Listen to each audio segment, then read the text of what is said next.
अस्सलामुअलैकुम, good morning Pakistan.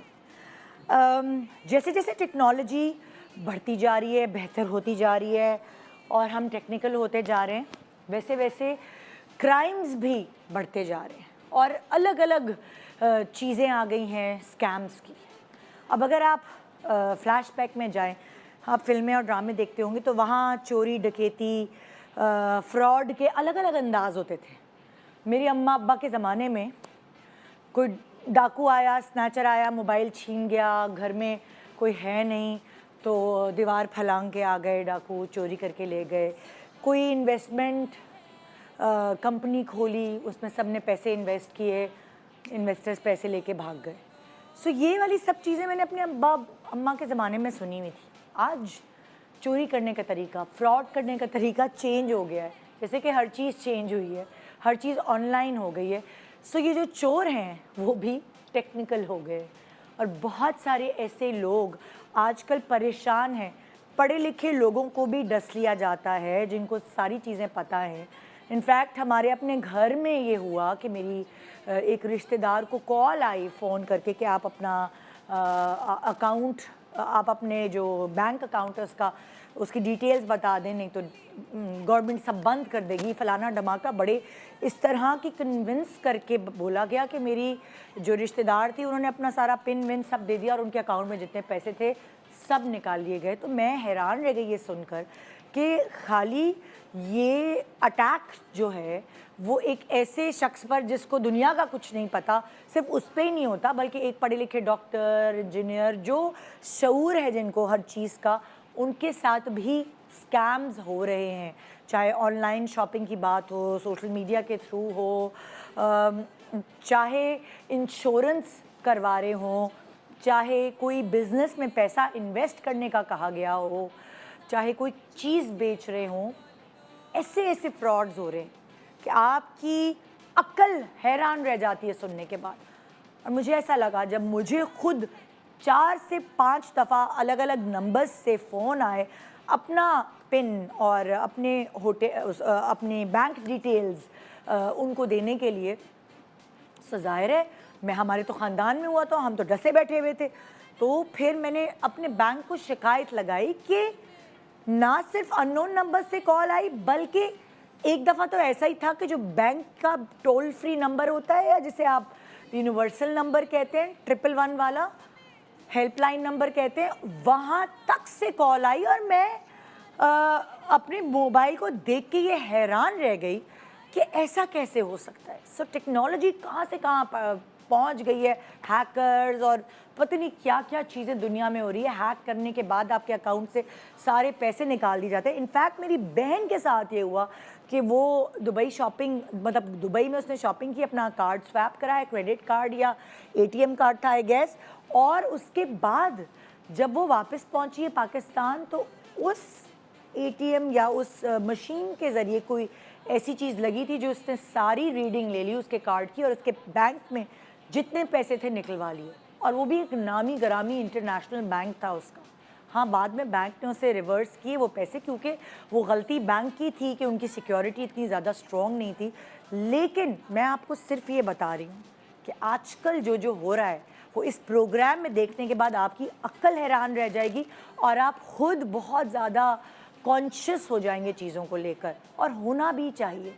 ये जो पैसे आप कमाते हैं ये hard work, hard earn money है, इसको आप इस तरह किसी भी फ्रॉड के ज़रिए नहीं जाने दे सकते। ये तो बात अलग है, बहुत सारे लोग झूठ बोल के अपने ऊपर तरस खिलवा के उधार की सिफ्त में आपसे पैसे मांगते हैं, और बहुत सारे काइंड हार्टेड लोग जो है वो उनको पैसे दे भी देते हैं। लेकिन मैं सिर्फ ये कहती हूँ कि जब एक शख्स का जो ट्रस्ट है वो टूट जाता है किसी की हेल्प करके और वो स्कैम निकले, फ्रॉड निकले, तो फिर जो वाकई लोग डिज़र्विंग होते हैं ना, फिर उनकी हेल्प करने के लिए भी लोग कतराते हैं।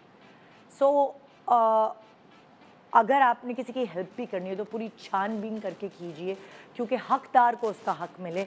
ऐसे जो मतलब स्कैम पेशा लोग हैं उनकी तरफ आपकी कोई भी हार्ड अर्न मनी, हलाल की कमाई नहीं जानी चाहिए। छोटे से ब्रेक के बाद एक इम्पॉर्टेंट शो आज की सुबह आपके लिए। Good morning Pakistan.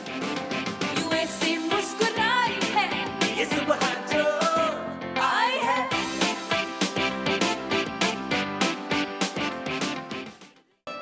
Welcome back.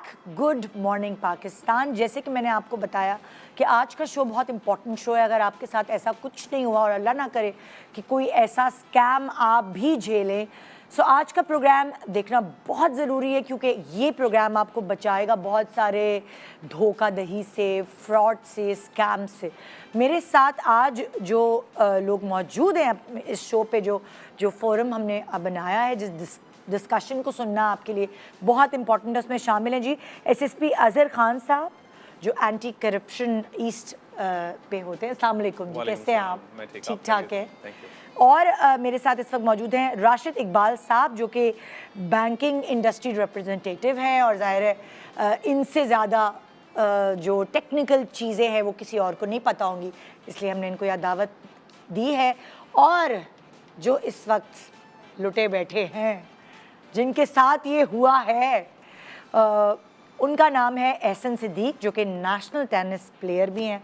अस्सलाम वालेकुम।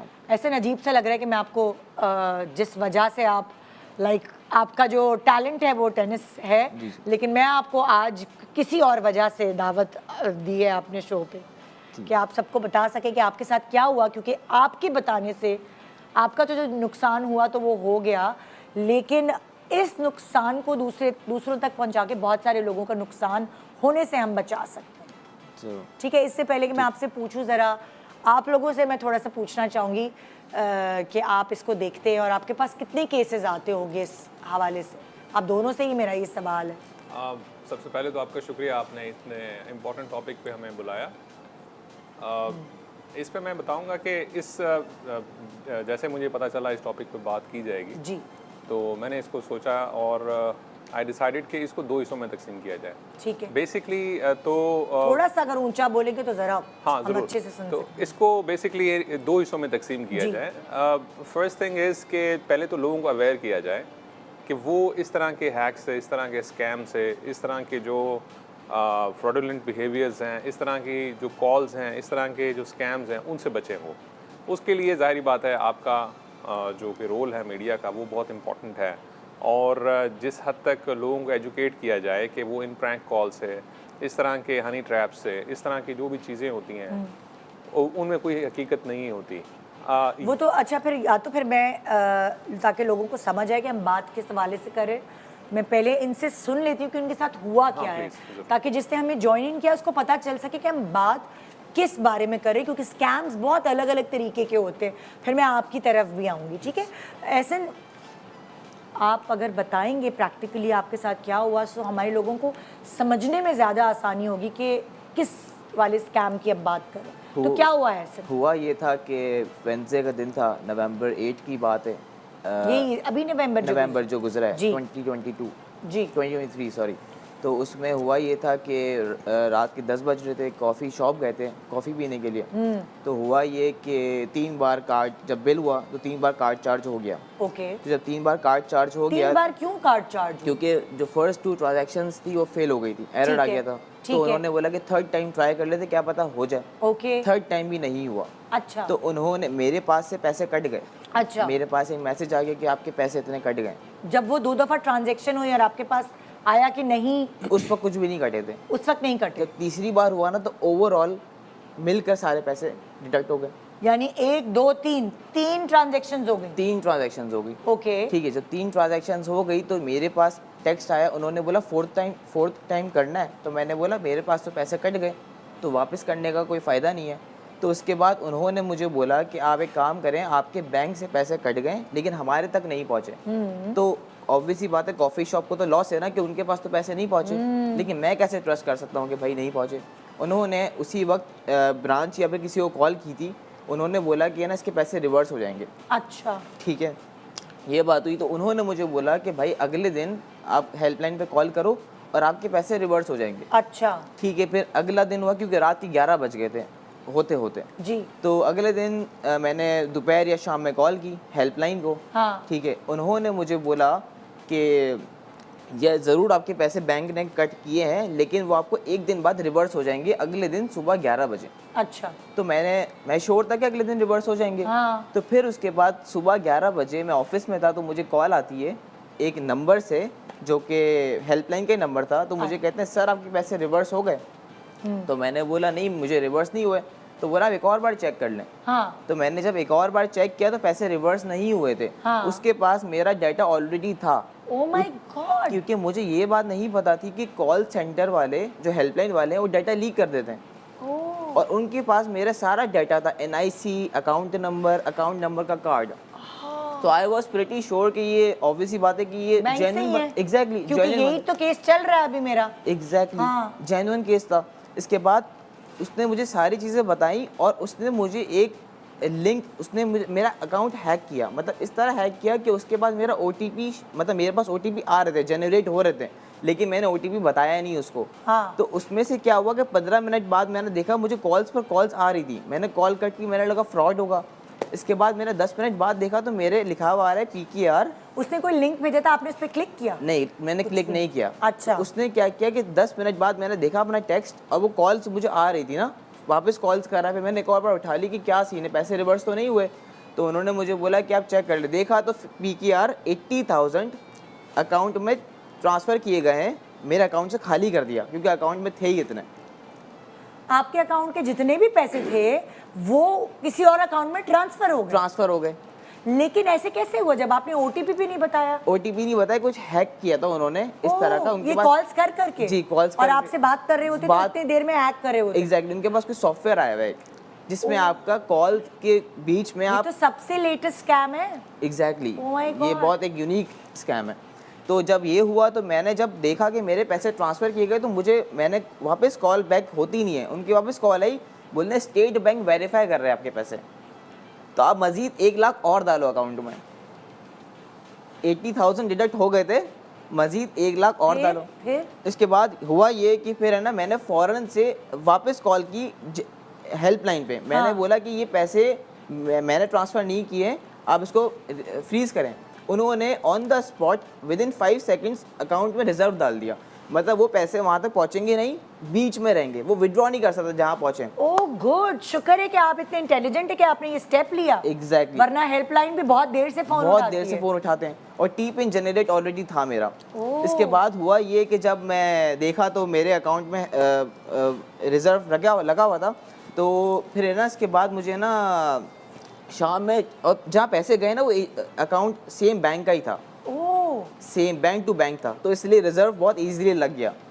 तो मतलब फिर शाम में मुझे जहाँ पैसे गए थे, वो एक मुल्तान में पैसे गए थे, तो उनकी मुझे कॉल आती है कि आपने मेरे साथ बहुत गलत किया। मैंने बोला मैंने क्या किया? आपने मेरी कंप्लेन कर दी। अब ऑब्वियसली बात है, जो बीच का स्कैमर था वो अपने अकाउंट में पैसे तो नहीं डलवाएगा, उसने किसी थर्ड पर्सन के पैसे, ऑब्वियसली बात है कोई पेमेंट उसको करनी थी अगेंस्ट एनीथिंग, तो उसने मुझसे पैसे लेके वहाँ ट्रांसफ़र कराए।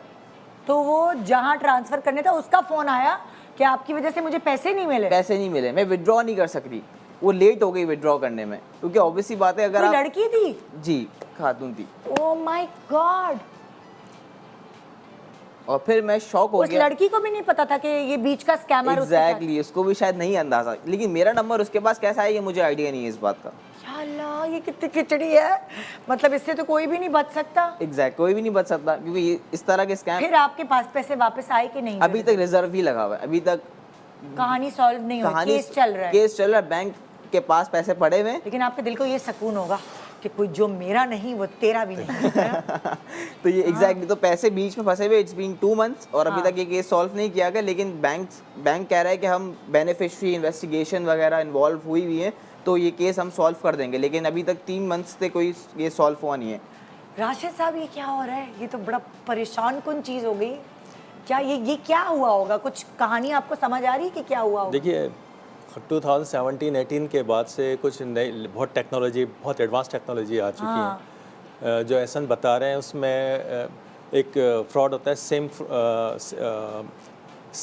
उसका सेम स्टॉप फ्रॉड कहलाता है ये। अच्छा। उसमें हो सकता है एहसन साहब ने कभी सिम डुप्लीकेट निकलवाई हो, या कोई भी ऐसा किया हो, तो एक पैरेलल या डुप्लीकेट सिम क्रिएट करवा दी जाती है। ये हैकर्स उमन इस तरह का कर लेते हैं, और फिर उसके अगेंस्ट अब इनके पास मुसलसल कॉल आ रही थी। अच्छा, ये बहुत ही ख़तरनाक, बहुत ही एडवांस और बहुत ही ख़तरनाक चीज़ है कि आपको ये लग रहा है कि जिसने भी इनके साथ स्कैम किया है उन्होंने सबसे पहले इनकी जो सिम है उसकी डुप्लीकेट बनवा ली होगी। नंबर एक, ये हो सकता हाँ। है कि ओटीपी अगर इनके पास आ रहा था तो उसके पास भी जा रहा था। बिल्कुल, ये आपका मकसद है? बिल्कुल ऐसा ही ऐसे ही। अच्छा, इनके पास मुसलसल कॉल आ रही थी टोटल, वो इसलिए इसलिए भी आ रही थी कि इनके ओटीपी जो है वो इनसे डिस्कनेक्ट हो जाए एक तरह से, और इनका सिम इनके पास ये जब इनके पास मुसलसल कॉल आती है, इतनी कॉल करते हैं वो कि ये कॉल डिस्कनेक्ट करें या फिर वो उसको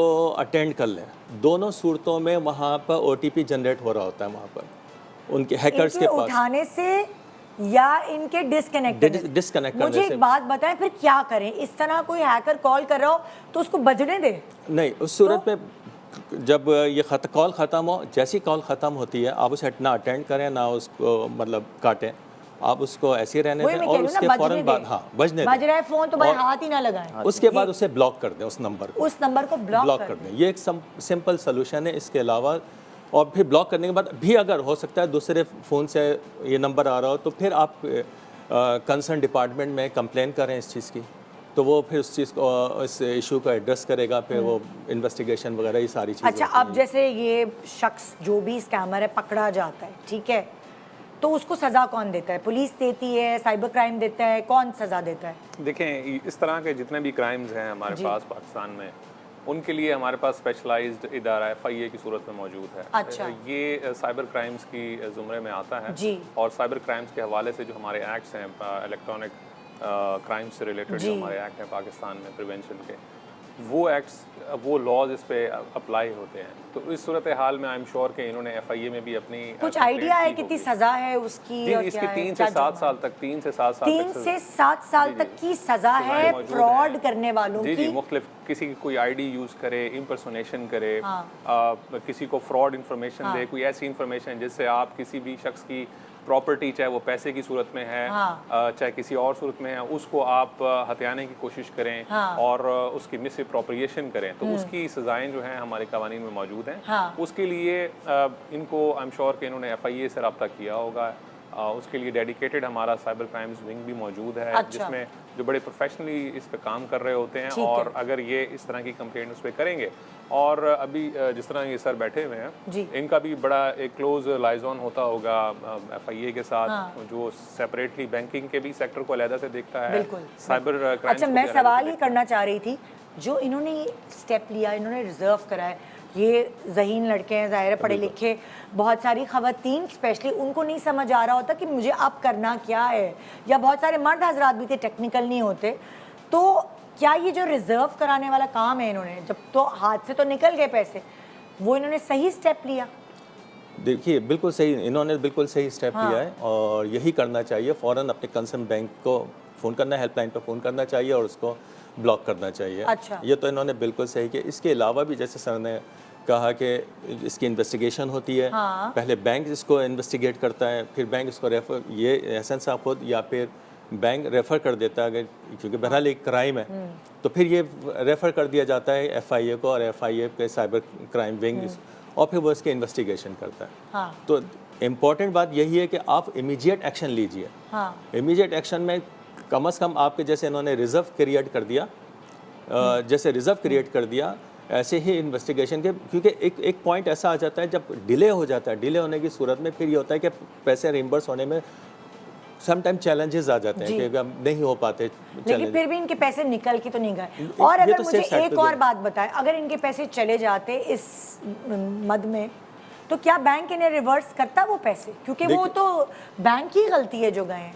देखिए, ये वाला केस तो बहुत स्पेसिफिक केस है, इसमें भी बैंक सिर्फ इस चीज़ में, मेरी बहन को रिवर्स किए थे बैंक। बिल्कुल। जब मैंने आपको बताया, मैंने इंट्रो में बताया था कि उसका क्रेडिट कार्ड चार्ज हुआ दुबई में, और वहाँ से कुछ लाइक उसका जो भी कार्ड के नंबर्स थे सारे, वो कहीं ट्रेस किए गए, एंड देन उसके बैंक से पैसे निकाले गए, वो सारी ट्रांजैक्शन हुई, तो बैंक ने उसको रिवर्स किए थे बिल्कुल पैसे। तो क्या इस सूरत में भी जो इनके साथ हुआ, क्या बैंक पैसे रिवर्स करता है? बिल्कुल उमन, इस तरह के केसेस में रिफंड किया जाता है। हाँ। जब इन्वेस्टिगेशन होती है तो फिर ये भी देखा जाता है कि जो हमारा कस्टमर है वो उसने कितना ब्रीच किया है। अगर उसकी साइड से कोई फॉल्ट नज़र आ जाता है तो फिर वो, जैसे कोई वायलेशन होती है, फॉर एग्जांपल वायलेशन ये हो गई कि डेटा हमारा जो डेटा ट्रांसफ़र हो गया, उसमें इसका इन साहब का कोई वो नहीं है, बैंक इनसाइडर होते हैं या फिर कहीं और से डेटा हैक हो जाता है, तो फिर इस सूरत में जब इनकी कोई नहीं है तो फिर इनको रिफ़ंड हो जाएंगे पैसे। अच्छा, तो उमन इस तरह के केसेस में रिफ़ंड हो जाते हैं केसेस। अच्छा, और कौन कौन सी चीज़ें होती हैं? जैसे मुझे तो ये था कि फ़ोन आया है अपना, ये बहुत आम और कॉमन हो चुका है, अब लोगों को भी पता चल गया।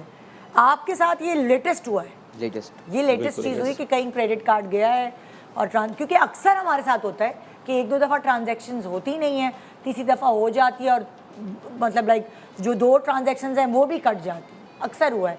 अच्छा, इससे पहले कि मैं ब्रेक पे जाऊँ, हमारे साथ अभी जो ज्वाइन इन किया है जो अगले गेस्ट है हमारे कामिल आरिफ साहब हैं, जो सीनियर क्राइम रिपोर्टर हैं और शो होस्ट भी हैं ज़िम्मेदार कौन ARY न्यूज़ के। अस्सलाम वालेकुम जी, कैसे हैं आप? Fine, thank you. इंशाल्लाह आपसे भी बहुत सारी इन्फॉर्मेशन हमने लेनी है कि क्या क्या हो रहा है। आप तो प्रोग्राम ही इसको लेकर बेस करते हैं। इससे पहले कि मैं ब्रेक पे जाऊं, मैं आप पूछना चाह रही थी, ये जो बैंक वाले स्कैम्स हैं और कौन कौन से सामने आए हैं? जैसे इन्होंने अभी बताया कि इनके तो मतलब लाइक क्रेडिट कार्ड से पैसे जो है, पूरी स्टोरी सुन चुके हैं शायद, मैं अब दोबारा रिपीट नहीं करी। तो और कौन कौन से स्कैम्स हो? देखिए, बड़ा स्कैम तो इस टाइम पे डिजिटल स्कैम जो है वो बैंक का ही है। बैंकिंग सेक्टर से बड़ा स्कैम है नहीं कोई।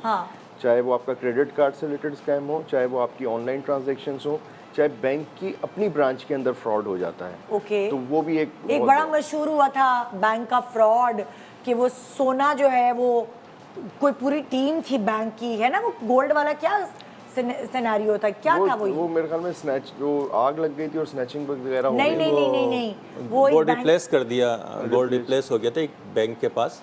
वो उसके अगेंस्ट लोन था, गोल्ड के अगेंस्ट लोन दिया गया था और पीछे गोल्ड को रिप्लेस कर दिया गया, तो जी नकली गोल्ड रख दिया गया था उसके एवज, ऐसे ही है। और बैंक वाले मिले हुए थे, पता कहीं बाहर मिलके जा रहे थे, ऐसा पकड़ लिया था उनको या चले गए थे?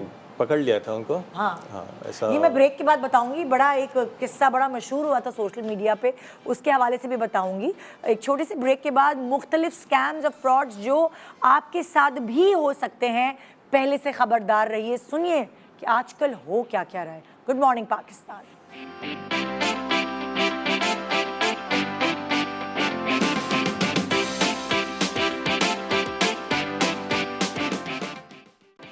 Welcome back, good morning Pakistan. आज का शो एक आई ओपनर है उन आम लोगों के लिए जो मासूम और भोले तो होते हैं और टेक्निकली इतने साउंड नहीं होते।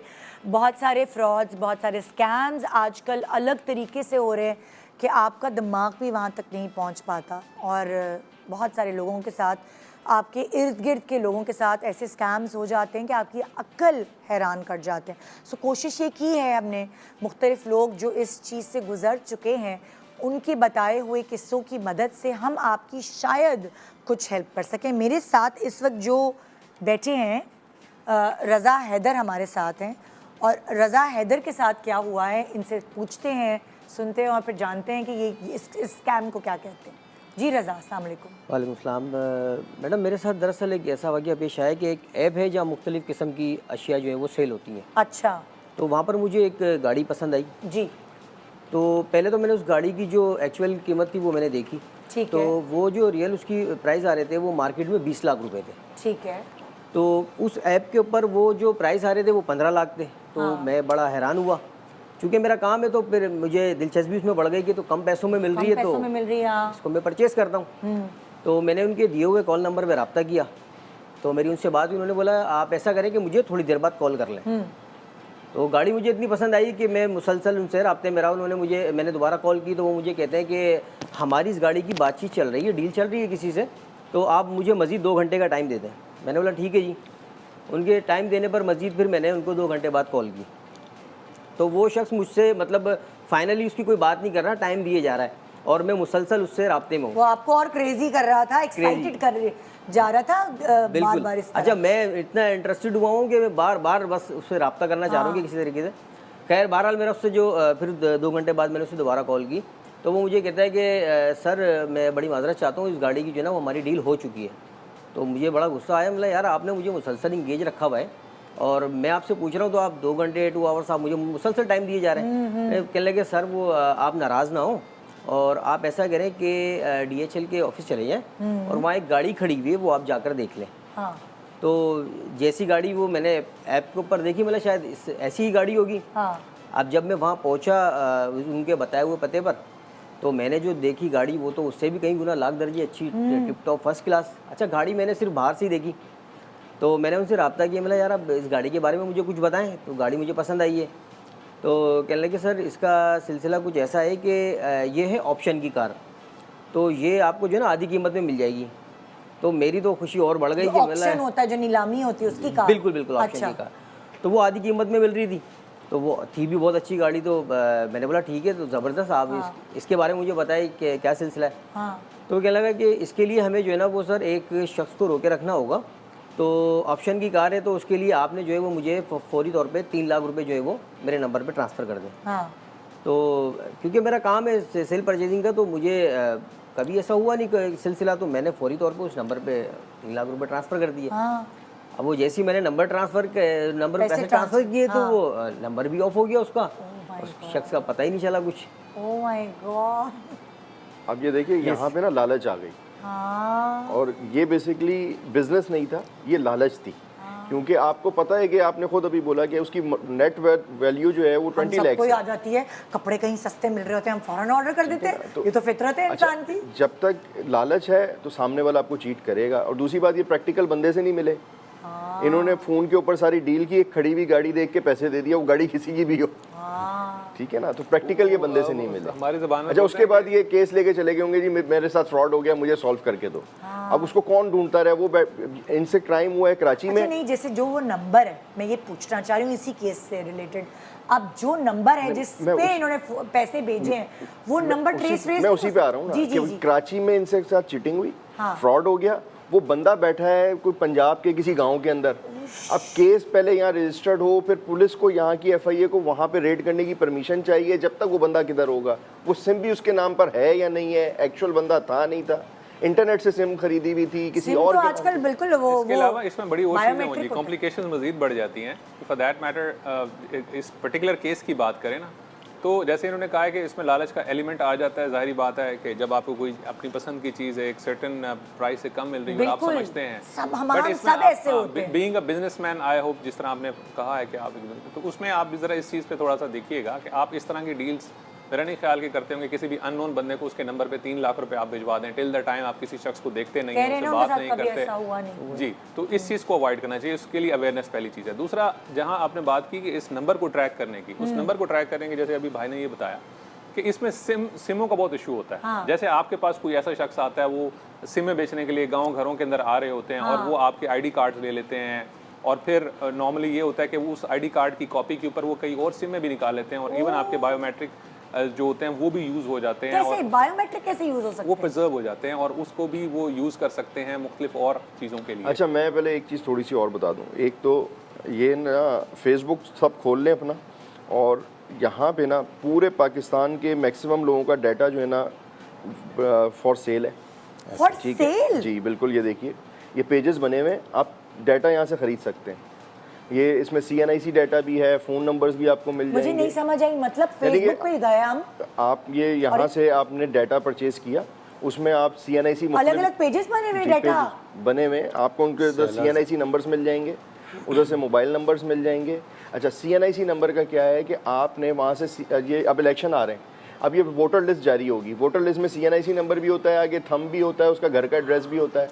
अब थंब से सिलिकॉन से थंब से वो कॉपी कर लेते हैं, सिलिकॉन से उसका थंब वहाँ से कॉपी किया, उसको जाके कहीं पे भी पेस्ट किया, और आपका उन्होंने आपके नाम पे एक सिम निकाल ली। और ये पंजाब में बहुत फ्रॉड हुआ है। ये FIA साइबर क्राइम इसके कई ग्रुप पकड़ चुकी है। इसके ऊपर हमने प्रोग्राम्स भी किए थे। ये एक मुनज़्ज़म ग्रो होता है, जो जैसे इन्होंने बताया 2 तरह का है। एक तो आपके घर पे आए या आप थंब लगाने गए, उन्होंने आपकी आपको थंब लगा के सिम इशू की, लेकिन आपके साथ साथ वहाँ पे एक नहीं 2 सिम इशू कर दी, ठीक है। आपके पास एक आई लेकिन प्रैक्टिकल 2 सिम इशू हुई या 3 सिम इशू हुई। तो ये मल्टीपल फ्रॉड्स हैं और मल्टीपल, आपका पूरा डाटा जो है ब्लैक मार्केट में पड़ा हुआ है। आप डार्क वेब पे चले जाएं, आपका पूरे पाकिस्तान का हर बंदे का डाटा जो है डार्क वेब के ऊपर मौजूद है।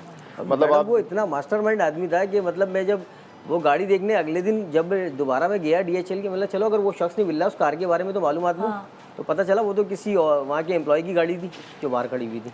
देखिए अगर एम्प्लॉय की गाड़ी थी, क्या पता उस एम्प्लॉय से जाके पूछते, उसको कुछ बस पता वो उस टाइम मेरी समझ में नहीं आया, मैं वहाँ गाड़ी एक और बात ये है कि ना, वही लैक ऑफ अवेयरनेस कह लीजिए कि अमूमन जो पैसे जब डील आप कर रहे हैं ना, तो बैंक चैनल के थ्रू कीजिए।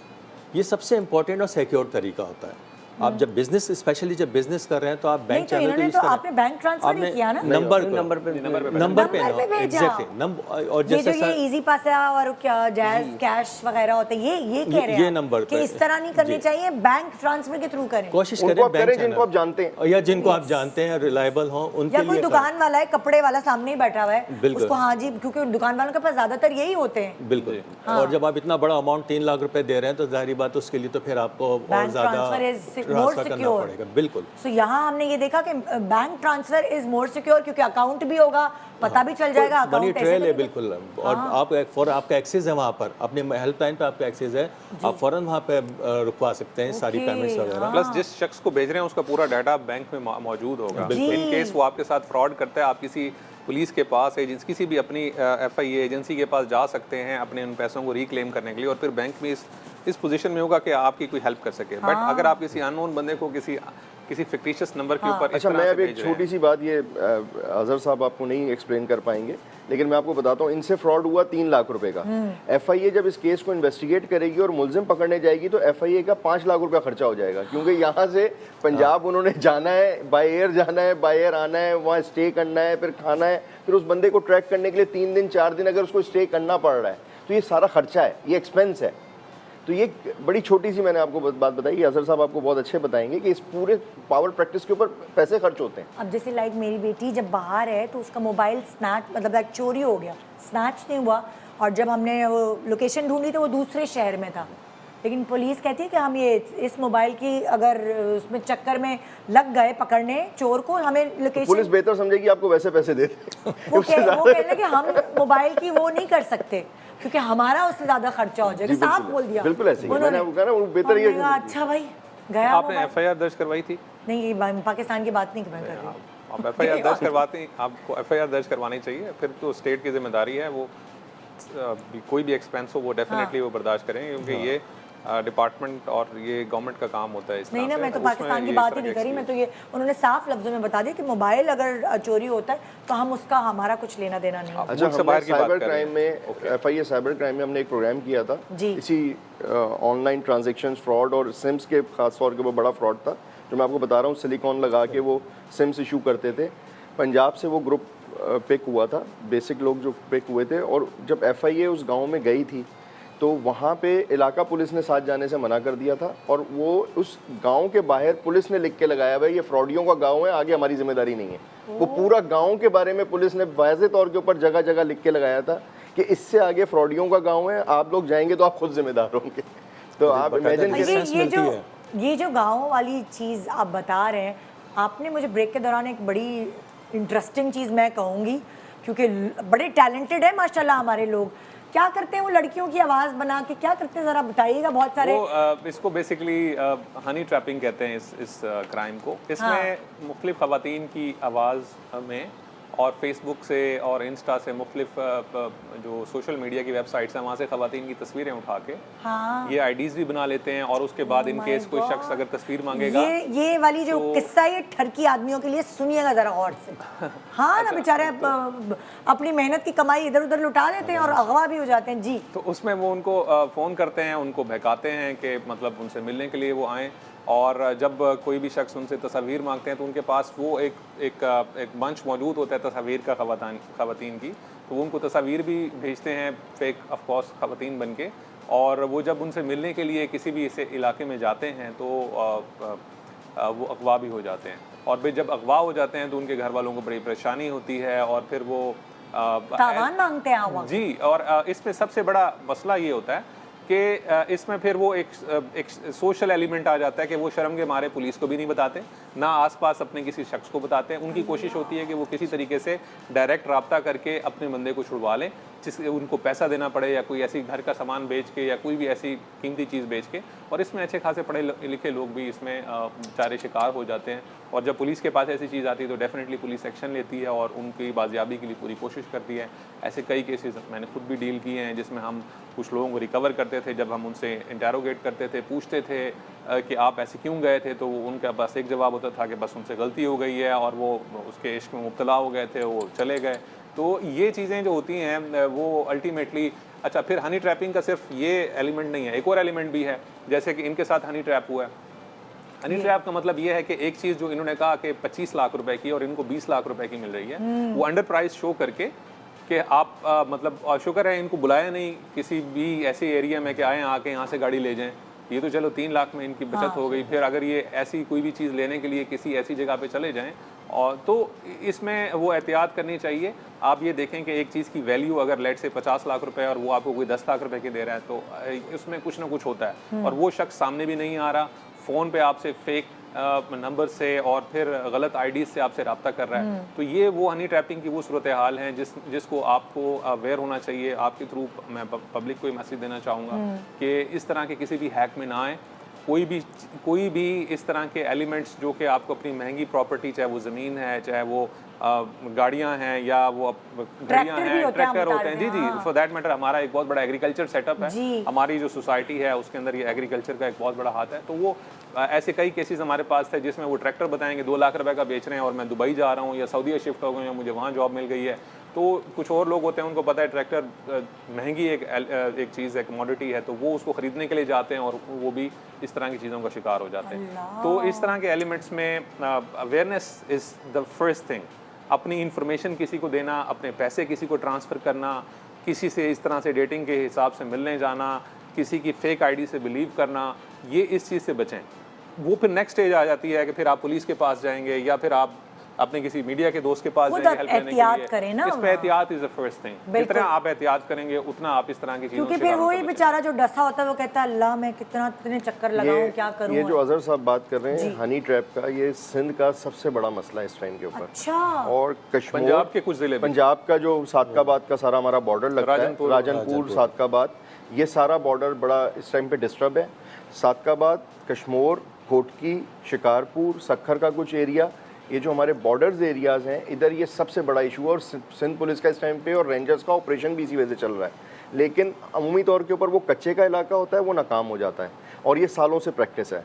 और दूसरी बात ये है कि अभी हमने इसके ऊपर भी प्रोग्राम किया था और उसमें ये था कि हम गए ये सादकाबाद और राजनपुर वाली साइड के ऊपर, तो वहाँ पे हम पुलिस ने नाके लगाए हुए थे और लिख के लगाया हुआ था कि इससे आगे अगर आपको कोई सस्ते, ये जो जैसे बता रहे हैं कि ट्रैक्टर ट्रॉली या कोई चीज़ बेचने के लिए बुला रहा है, तो इससे आगे ना जाएं, आप अगवा हो जाएंगे।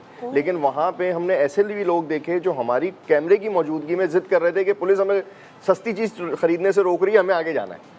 तो फिर आगे जाने से लोगों को आप कैसे रोक सकते हैं? झूठ बोलते हैं कि हम अपनी कज़न से मिलने जा रहे हैं भाई, और फिर आगे चले जाते हैं। लेट से कराची के हैं या लाहौर के हैं, आपकी कज़न कैसे कच्चे के अंदर रह रही है? वो कौन सी कज़न है जिससे आप मिलने जा रहे हैं? तो दिस इज फॉर श्योर वो ऐसी कज़न है जो फिर आपको वापस नहीं आने देगी। सोच ले, या तो घर बेचना पड़ेगा।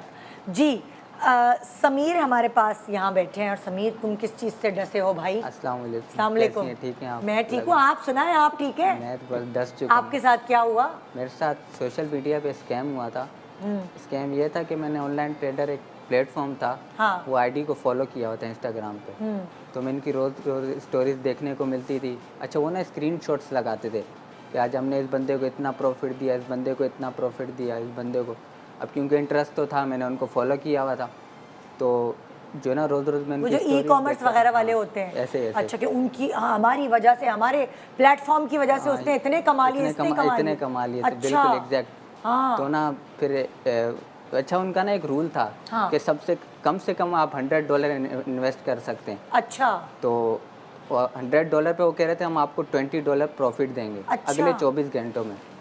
तो $100 मैंने उनसे पहले पूछा कि भाई आप फेक तो नहीं, स्कैम तो नहीं करेंगे? मैं जो है ना बड़ा तो मैंने पाकिस्तानी हुए कोई 28,300 28,000 रुपए ये आज का रेट। बिल्कुल हाँ 28,000 रुपये। हाँ तो मैंने $100 इन्वेस्ट कर दिए। उन्होंने कहा 24 घंटे के अंदर आपको $20 विद प्रॉफिट रिटर्न हो जाएगा हाँ। बाइनेंस अकाउंट के ज़रिए। तो $100 जब मैंने इन्वेस्ट किए तो वो 24 घंटों के अंदर मुझे रिटर्न भी हुए पाकिस्तानी 35,000 रुपये। अच्छा जी।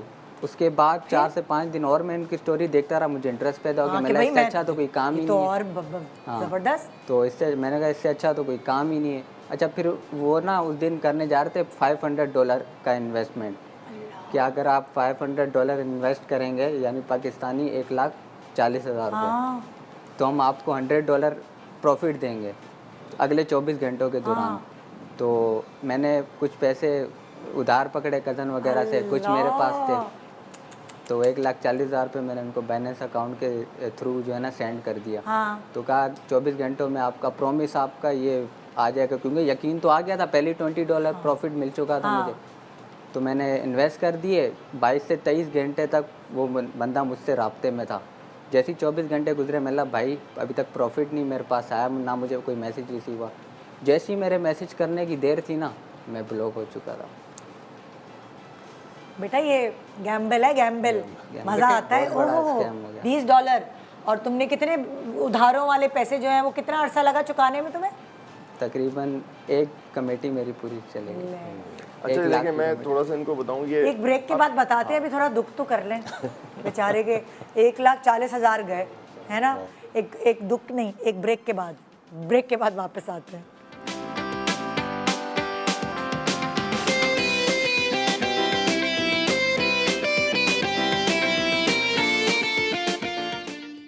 Welcome back. Good morning Pakistan. आज मेरी आंखें ना यूं खुली की खुली रह गई हैं ये सारी चीज़ें सुनकर, जो दुनिया भर में क्या हमारे मुल्क में यहाँ हो रहा है। और मैं खुद हैरान हूँ, तो आप भी हैरान होंगे आज का शो देखने के बाद कि जो टेक्नोलॉजी है उसने फ्रॉड को अपग्रेड कर दिया है और कहाँ कहाँ पहुँच गए। जितना जितना चीज़ें आसान होती जा रही हैं हमारी ज़िंदगी में, और कहते हैं ना एक फिंगर टिप पे आपसे दूर, लेकिन उतने ही फ्रॉड करना आसान होते जा रहे हैं। हम अभी ब्रेक पे जाने से पहले आप कुछ कह रहे थे, हम वो उन्होंने जहाँ बात खत्म की थी कि ऑनलाइन फ्रॉड उनके साथ बाइनेंस का और कि वो $100 प्रॉफिट पे हुआ। ये माजी में होता था कि गोल्ड की सूरत में फ्रॉड होता था। लोगों को प्रैक्टिकल ग्रुप्स आते थे और वो गोल्ड की कहते थे कि हम आपको गोल्ड सस्ता दे रहे हैं, और डबल घर में आते थे, घर पे आते हैं या मोहल्ले में मार्केट में मिल जाते थे कि हम आपको गोल्ड डबल कर देंगे। मिसाल है, आपने उनसे एक रिंग परचेज़ की, वो आपको रिंग दे देते थे, ठीक है। फिर आपको एक वो जेन्युइन होती थी, आप गोल्ड वाले के पास जाते थे, आप तो कहते थे भाई जेन्युइन रिंग मिल गई है। फिर वो इसी तरह से दूसरी दफ़ा आपको गोल्ड देते थे, जेन्युइन देते थे। फिर जब तीसरी दफ़ा आप जब पूरे ख़ानदान का पैसा लेके चले जाते थे कि भाई ये तो गोल्ड मुझे मिल रहा है, मैं इसको लुटा दूंगा वापसी में, वो फिर एंड में फ्रॉड हो जाता था।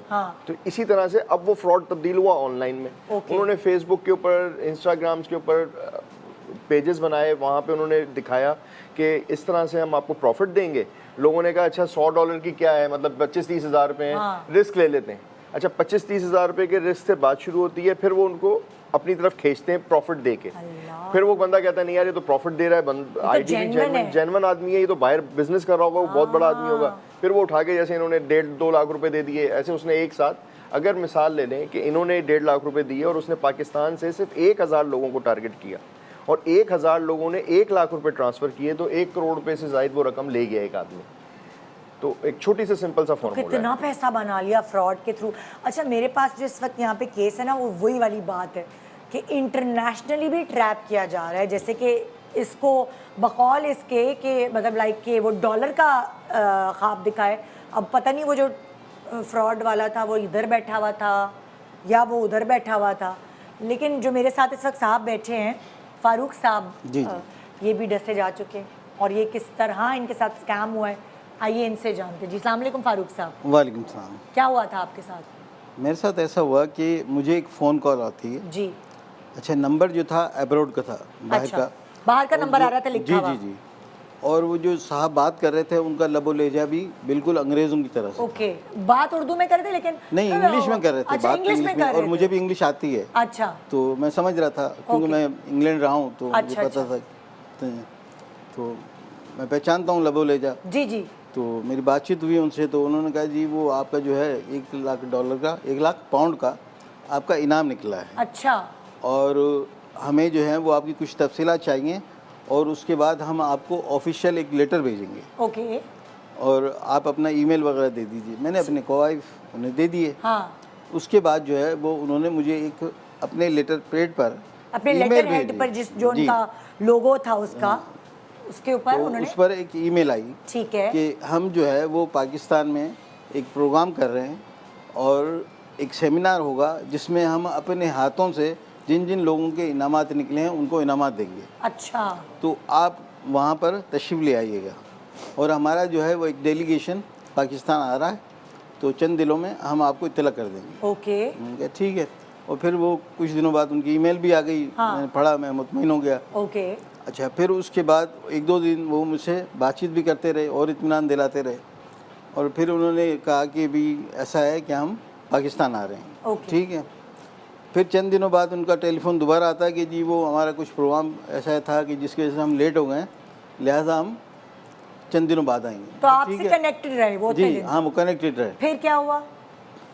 उसके बाद वो फिर मुझे कॉल आई हाँ कि जी आज जो है वो हम पाकिस्तान आ गए हैं, लेकिन हमारे साथ मसला ये हुआ है कि हम एयरपोर्ट पर फंस गए हैं। हाँ और वजह ये हुई है फंसने की कि चूंकि हमारे पास बहुत बड़ी रकम थी ओके तो कस्टम जो है वो इस रकम को क्लियर नहीं कर पा रहा। हाँ हाँ तो उसके लिए वो ये कह रहे हैं कि आपको हमें फ़ीस देनी होगी। तो वो तकरीबन पाकिस्तानी 2 लाख रुपए बनते हैं। तो वो अगर आप हमें भेज दें तो आपको जो है वो इनाम भी मिल जाएगा और हम यहाँ से फारिग होके प्रोग्राम में शरीक हो जाएंगे। मैंने कहा ठीक है, अच्छी बात है। मैं भी सोच रहा था कि यार इतनी बड़ी मतलब 1 लाख पाउंड है, बड़ी रकम होती है। तो वो एक्साइटेड होकर वो तो आपने जो 2 लाख रुपए हैं जी, वो आपने कैसे भेजे? बैंक ट्रांसफर के थ्रू या आप एयरपोर्ट गए, क्या किया आपने? नहीं, ये मोबाइल के ज़रिए से उन्होंने एक नंबर था। जी, पाकिस्तानी नंबर से उन्होंने कॉल की, फिर जो दूसरा नंबर आया पाकिस्तान के एयरपोर्ट से, ताकि मुझे ये पता चले कि भाई वो पाकिस्तान पहुंच गए हैं। लेकिन इस नंबर पे आप भेज खत्म हो जाए बात, फिर मैं आपकी तरफ आती हूँ। फिर तो वो रकम जो वो भेज दी गई। हाँ अच्छा, उसके बाद जो है वो थोड़ी देर बाद फिर एक फ़ोन आता है कि जी आपका बहुत बहुत शुक्रिया, रकम मिल गई है, हम यहाँ से क्लियर हो गए और इंशाल्लाह जल्दी आपसे मुलाकात होगी। मैं भी खुश हो गया कि भाई चलें इंशाल्लाह चंद दिनों बाद और ज़्यादा अमीर हो जाएंगे। हाँ तो उसके बाद फिर क्या हुआ कि उन्होंने जितने भी नंबर दिए थे उन पर कॉल की, हाँ कोई जवाब नहीं। अल्लाह। जो उनके सोशल मीडिया की कॉन्टेक्ट्स थे उन पर रब्ता किया, कोई जवाब नहीं। और आज तक कोई जवाब नहीं मिला। और कितना अर्सा हो गया इस चीज़ को? इसको तकरीबन 3 साल हो गए। 3 साल पहले भी 2 लाख। अच्छा, अब देखें, सिंपल सी बात है, जिनके पास 2 लाख पाउंड हैं वहाँ पे मनी चेंजर थे, ये कहते भाई आप चेंज करा के उनको 2 लाख दे दें, मुझसे आके ले ले। सिंपल सी बात। दिमाग जो है ना हिप्नोटाइज हो जाता है। दिमाग माउफ हो जाता कितना है। मिल रहा था आपको? कितना? 1 लाख डॉलर 1 लाख पाउंड जी। कितने बनते पाकिस्तानी जरा? तकरीबन 3.5 करोड़। अरे बाप रे। अगर 350 का रेट कि हो। आपका ये इनाम क्यों निकला है, मतलब आपने कौन सा ऐसा कारनामा किया है कि आपको 1 लाख पाउंड एक मिलेगा? सिंपल सी बात है, चले इनाम तो अभी हम कह देते निकल आया, फर्ज कर लें अगर 1 लाख पाउंड उसके पास है, वहाँ से चेंज करके 2 लाख क्यों लेकर आ रहा है वो? ठीक है। अच्छा, दूसरी बात ये बिल्कुल ऐसे ही है जैसे हमारा जो जीतो पाकिस्तान प्रोग्राम है जी, उसके नाम के ऊपर कितना फ्रॉड हुआ। Oh my God. अच्छा, ये तो कुछ नहीं, अभी रिसेंट हो रहा है, मैं ऑन एयर बोल देती हूँ। हमारे शो पे गेस्ट आती हैं सेलिब्रिटीज़ और वो बताती हैं ये टोटका लगाओ तो ऐसे बाल हो जाते हैं, ये टोटका लगाओ तो ऐसे। उस ब्रांड ने अपना, अब वो इशारा करिए, वो टीवी हमारे यहाँ लगा है, तो इशारा करिए कि ये जो है ना कलौंजी और इसको मिलाओ तो मेरे बाल अच्छे हो जाते। तो उस ब्रांड ने अपना वो जो पूरा शैम्पू वैम्पू या जो ऑयल है वो यहाँ लगा दिया और बेचारी सेलिब्रिटी बैठ के वो कह रही है ये जो है ना ये है, ये इस तरह है ना। अब यहाँ टीवी लगा है, वो इशारा करिए, हमारी एडिट निकाल के उस ब्रांड को इंडोर्स किया हुआ है खुले आम। और मुझे मेरे पर्सनल इंस्टा पे लोग कह रहे हैं कि ये देखें आपके शो से निकाला हुआ है। लेकिन अब जीतो fraud पाकिस्तान का तो ऑनलाइन फ्रॉड था ना, आपको मोबाइल पे मैसेजेस आते हैं। इवन ये कि फात मुस्तफा को खुद मैसेज आ गया कि आपका इनाम निकला। मुझे भी आ चुके हैं, मुझे मुझे भी इतनी दफा आ चुके ठीक है ना? हैं, मैंने तो जेजे को फॉरवर्ड करके ये क्या हो रहा है। ठीक है, तो बात ये है कि फहद मुस्तफा को खुद वो मैसेजेस कर रहे हैं, नंबर तो उनको नहीं पता किसका है, वो तो एक कॉल लिस्ट नंबर उठाते हैं, उसके ऊपर भेज देते हैं। मिसाल है उन्होंने 1000 लोगों को भेजा, 1000 में से 200 ने भी उनको रिस्पॉन्ड किया, 200 में से 100 लोगों ने भी ऑनलाइन पेमेंट कर दी, तो उनका काम तो टारगेट पूरा हो गया ना। तो वो मैसेजेस आज तक जनरेट होते हैं, कुछ अरसे बाद फिर निकल आते हैं, आपकी गाड़ी निकल आई है, मोटरसाइकिल निकल आई है, और आप उसका टैक्स जमा करा दें, जैसे इन्होंने कहा जी वहाँ से नाम निकला है। उन्होंने जरा जीतो पाकिस्तान को जरा मॉडर्न कर दिया, वो यूरो पाउंड में कर दिया। वो भी कोई ग्रो होगा जिसके साथ कोई इंग्लिश अच्छा बोलने वाला, जिसको बेचारे को नौकरी नहीं मिली होगी, उसने कहा चलो भाई नौकरी तो मुझे मिल नहीं रही, मैं अपनी अंग्रेजी यहाँ यूज़ करूँ। पता नहीं क्या क्या हो रहा है। बहरहाल आपने जो गोल्ड की बात की थी कि गोल्ड से इस तरह होता था, वो मेरे पास बाकायदा आज भी ऐसा हो रहा है। और मेरे पास एक खातून मौजूद है जिनका नाम है आबदा नफीस, और वो नहीं आना चाहती हैं ऑन स्क्रीन, वो नहीं अपना चेहरा दिखाना चाहती। तो मैंने कहा कोई बात नहीं, आप पर्दे के पीछे बैठ जाए, मैं आपका चेहरा दिखाना नहीं चाहती लोगों को, अगर आप नहीं चाहती, लेकिन आपके साथ जो हुआ वो किसी और शख्स के साथ नहीं होना चाहिए। आबदा अस्सलाम वालेकुम, थोड़ा सा जोर से बोलेंगी ताकि सब लोग सुन सकें। जी अस्सलाम वालेकुम निदा, क्या हाल है? आप लोगों को आवाज़ आ रही है? अस्सलाम वालेकुम निदा, क्या हाल है आपका? अच्छा, मैं बिल्कुल ठीक हूँ। मैं उस तरफ चली जाऊँ क्या? हाँ जी, हाँ, ऑन एयर क्लियर आ रही है, शायद इनको नहीं आ रही, मैं दोबारा रिपीट करके इनको बता दूंगी। जी आबदा, क्या हुआ आपके साथ, ज़रा प्लीज़ आप हमारे नाजरीन को बता सकती हैं? जी अस्सलाम वालेकुम निदा, क्या हाल है? बिल्कुल ठीक हूँ जी, मेरा नाम आबदा नफीस है। जी आबदा, और मैं कराची से बिलोंग करती हूँ। जी, मेरे हस्बैंड के दोस्त थे, उन्होंने एक अपने दोस्त से मिलवाया कि ना ये उनको ना सोने के सिक्के मिले हैं कहीं से। आपके हस्बैंड के दोस्त ने? जी, अपने किसी दोस्त से मिलवाया। किसी दोस्त से मिलवाया कि ये सोने के सिक्के? हाँ, इनको किसी किश्ती से सोने के सिक्के मिले हैं। कश्ती से? जी जी, समंदर के में खजाना मिल गया है? हाँ, खजाना मिला है। तो कह रहे कि हम सेल नहीं कर सकते, हाँ, तो आप ना हमसे ले लो, हमने अपनी कश्ती वापस लेके जानी है, हमें ये मिले हैं। अच्छा, तो आप ये अगर आपने चेक करने हैं तो अब ये 2 सिक्के ले जाओ। अच्छा, और इनको बेच के देखो कि आपको ना असली है बिल्कुल। अभी आपने वो सिक्के खरीदे नहीं है? नहीं, वो ट्रायल एंड एरर बेसिस पे कह रहे हैं कि वो सिक्के लो, हाँ, और आप बेच के देखो कि आपको क्या मिलता है। जी जी, फीडबैक। तो मेरे हस्बैंड ने अपने दोस्त से मशवरा किया, 1-2 दिन वो बात करते हैं कि चलो देखते हैं, चेक करते हैं, अगर सही हुए तो हम ले लेंगे। ठीक है, चलो हमारे पास क्या पता इस तरह से हम अमीर हो जाए। हाँ। तो दोनों दोस्त आपस में लालच में आ गए इस चीज में ना।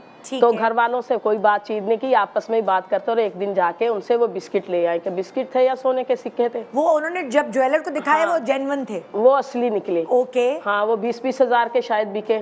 अच्छा, तो जब उन्होंने वो बिक गए तो फिर इन्होंने कहा कि दोबारा उनको कॉल की, हाँ, कि हमें ना और भी चाहिए। ठीक है, जब फिर वो दोबारा उन्होंने कहा कि हाँ आप आ जाओ फलान जगह पे, आप मुझे मिलना, हाँ, और इतने पैसे लो, हमारे पास इतने सारे हैं। हाँ, तो इन्होंने 3-4 लाख रुपए अपने दोस्तों से कुछ उधार लिए, एकदम से तो अरेंज नहीं हो रहे थे पैसे। हाँ, तो अपने मेरे रिश्तेदारों को भी बोला, अपने बहन भाइयों को भी बोला, सबसे उधार लेके पैसे 3-4 लाख रुपए उन्होंने भी किए, हाँ, और उनके दोस्त ने भी किए। अच्छा, दोनों मिलके जब वो गए उनके पास तो उन्होंने एक पूरी पोटली भर के दे दी। हाँ, दिखाए नहीं सिक्के इसके अंदर क्या है। हाँ, तो वो पोटली दे दी कि अब आपको तो हमने दिखाए थे पहले वैसे ही हैं, ये देखो, ऐसे थोड़ा सा खोला शॉपर और वो दिखाया, और उन्होंने कहा सही है, और बाइक पे बैठे हुए थे। अच्छा, आप और कह रहे कि आप उधर मुंह करके रखना, कोई हमारा पीछा ना करे। हाँ, तो आप आपका बाइक का मुंह उधर होना चाहिए, और हमारा इधर लोगों को पता नहीं चले कि हम क्या घर में नहीं बुलाया, रोड नहीं, रोड पे कर रहे हैं ये काम। My God.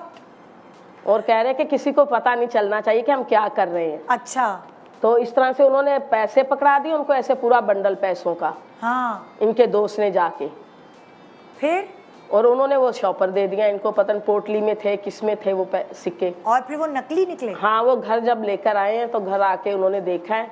हाँ, तो वो सुनार को लेकर गए, 2 ही सिक्के लेकर गए, फिर भी उसमें से निकाल के, हाँ, कि पूरा तो नहीं ले जा सकते थे सुनार के पास के पकड़े ना जाए। हाँ, तो वो जब वो सुनार को देखा, कह रहे ये तो पीतल है, ये सोना थोड़ी है, वो तो कल वाले थे, वो सोने के थे, ये सोने के नहीं है। Oh my God. तो वो इस तरह से इतना बड़ा तो जो आपके हस्बैंड के दोस्त आपके हस्बैंड से मिलवाने लाए थे, हाँ जी, उनको भी नहीं पता थी ये कहानी? नहीं, वो भी बस ऐसे कोई होटल जैसे बैठे होते ना, आपस में चाय वगैरह पी रहे थे, तो वो लड़के भी ऐसे बातें कर रहे थे कि हमारे पास ऐसी चीज है। तो इन्होंने ऐसे बातें सुनते सुनते कहा कि हमें दिखाओ, हम खरीद लेंगे। इस तरह से एक दूसरे की होटल पे बातें सुनी इन्होंने। तो इस तरह से इनकी मुलाकात हुई, आपस में किसी को ना मिलवाया ना कोई, फिर उसके बाद वो गायब हो गए लड़के। फिर उनकी पूछताछ होटल वालों से भी पूछा कि वो लड़के आते, तो कह रहे नहीं भी वो तो 1-2 दिन ही आए, उसके बाद नहीं आए। बहुत पूछ-पूछ की, नहीं पता चला, रिपोर्ट भी दर्ज करवाई। इस सदमे में वो बच्चे ने, बेचारे ने, इनके जो दोस्त थे उन्होंने अपनी बेटी की शादी करनी थी, वो शादी से पहले ही फौत हो गए। इतना बड़ा उनको सदमा लगा ना पैसों का, तो वो बच्चे बेचारे यतीम हो गए, उनकी बीवी बेचारी इसी सदमे में ना अपने बच्चों को अभी तक वो बेचारी इस बात को याद करती और परेशान रहती कि हमारे साथ इतना बड़ा पैसा तो आनी जानी चीज होती है, सही लेकिन बात, जो इस तरह आप हार्ट पेशेंट होते हैं या कोई डिप्रेशन में चले जाते हैं, सो उनके साथ तो उनकी जान चली गई ना, बहुत बहुत बड़ा नुकसान, उन्होंने नुकसान का सदमा बहुत ज्यादा लिया। 3-4 साल पहले की ये बात है, लेकिन वो ना इस तरह से उस वक्त पैसे भी बहुत मुश्किल से उधार लिए थे उसने बेचारे ने, तो इस वजह से उसने ज्यादा सदमा लिया। कर्जे भी होंगे और वो यही सोच रहा होगा मैं कैसे लौटाऊंगा, कैसे वापस करूं। और बेटी की शादी भी थी उसकी, तो इस परेशानी में बेचारे ने वफात पा ली। तो मेरे हस्बैंड भी इस वजह से हेपेटाइटिस के मरीज हो गए। हाय हाय, अल्लाह रहम करे। बस आपका शुक्रिया कि ये चीज़ें आपने बताई, और अभी भी ऐसा बहुत कुछ हो रहा होगा। आप नहीं, अंगूठी वाला किस्सा ये गोल्ड वाला ही है ना जी, बिल्कुल वही चीज़ है ना, बता दिया कि भाई ये हमारे पास है, क्वांटिटी के अंदर है, हम सस्ता दे रहे हैं या कहीं से मिल गया हमें, हम नहीं बेच पा रहे, और वो लोग लालच में आ जाते हैं। वो कहते हैं भाई, लेकिन वही वाली बात कि लालच है और रातों रात अमीर होना है घर बैठ के, तो उसमें आप अपना जो कैपिटल है घर से वो भी गवा देते हैं। एग्जैक्टली, और कर्जदार हो गए ना, लोगों के कर्जदार। बिल्कुल ऐसे। अच्छा, जैसे मैं पिछले ब्रेक पे ये गोल्ड से ही रिलेटेड बात करी थी, आप वो बैंक का क्या किस्सा हुआ था, जरा आप मुझे बताएंगे? वो हम ब्रेक में बात कर रहे थे ना वो। हाँ, बिल्कुल। वो हुआ ये था कि बैंक ने जो गोल्ड के अगेंस्ट लोन दिया था, जैसे फॉर एग्जांपल मैं गई, मैंने अपना गोल्ड रखवाया और मैंने बैंक से लोन ले लिया, ठीक है। अब वो मेरा गोल्ड गिरवी रखा हुआ है बैंक के पास, गिरवी रखा हुआ है, और अब जब मैं लोन वापस करूंगी तो वो जेवर मुझे वापस मिल जाएगा। बिल्कुल। लेकिन वो जेवर नकली करके वापस कर रहे हैं। वो नकली, पीछे सारी बातें ये कोई एक आदमी नहीं करता, पूरी चेन होती है। जो तो वो रिजल्ट में पीछे लॉकर से पूरा एक्सचेंज हो रहा था, वो एक्सचेंज हो गया, उसकी जगह आर्टिफिशियल रख दिया गया, और फिर उसके जब वापस किया गया। और ये कितनी बार हुआ ये वाली चीज़? ये उस वक्त तो ये पता चला था कि ये 2-3-4 बार इस तरह का मामला हुआ था। तो खैर इनिशियल स्टेज पे पकड़ा, सुना है बहुत दफा हुआ था, इनिशियल स्टेज पे वो पकड़ा गया था। वो अच्छा, बिल्कुल स्कैम पकड़ा गया था। तो इस तरह के मामला भी बहुत ज़्यादा होते हैं। हाँ। कि आप ये वे तो खैर एक आम सी प्रैक्टिस से भी ये है कि ना, कस्टमर साइड से भी होता है कि वो बड़ा ओवर स्टडीड कर देते हैं अपने एसेट को और उसके अगेंस्ट लोन ले लेते हैं। हाँ। ये तो खैर ये चीज़ें तो बहुत ज़्यादा प्रैक्टिस है। बिल्कुल। देखिए, इस पूरे प्रोसेस के अंदर जो ये गोल्ड का है या फिर ये जो इन्होंने डॉलर का बताया, ये इनका बताया, होता है यही है कि सबसे पहले ट्रस्ट बिल्ड किया जाता है। पहले आपका डेटा ले लिया जाता है, किसी तरह भी डेटा बहुत इजीली, जैसे इन्होंने बताया कि डेटा बहुत आसानी से मिल जाता है, परचेज कर लिया जाता है या इनसाइड से ले लिया जाता है। डेटा आपके पास आ जाता है, फिर वो रेपो बिल्ड करते हैं। जब आप एक ट्रस्ट बिल्ड हो जाता है तो फिर उसकी सेकंड स्टेज में जाके वो प्लान एग्जीक्यूट करते हैं कि आपको ऑफर देते हैं। मैं ब्रेक पे जाने वाली हूँ, अगर वो लोग जो पीछे हैं वो ग्रोह पकड़ा जाता है, वो तो कोई इसकी सज़ा किस ज़िम्मे में आती है? देखें, जैसे चाहे इस पर्टिकुलर स्कैम की आप बात कर रही हैं जो कि बैंक से रिलेटेड है, या फिर जो अभी इन लेडी ने बताया, या ब्रेक पे जाने से पहले इन साहब ने बताया था कि जी इनके साथ इस तरह से एक फ्रॉड हुआ है।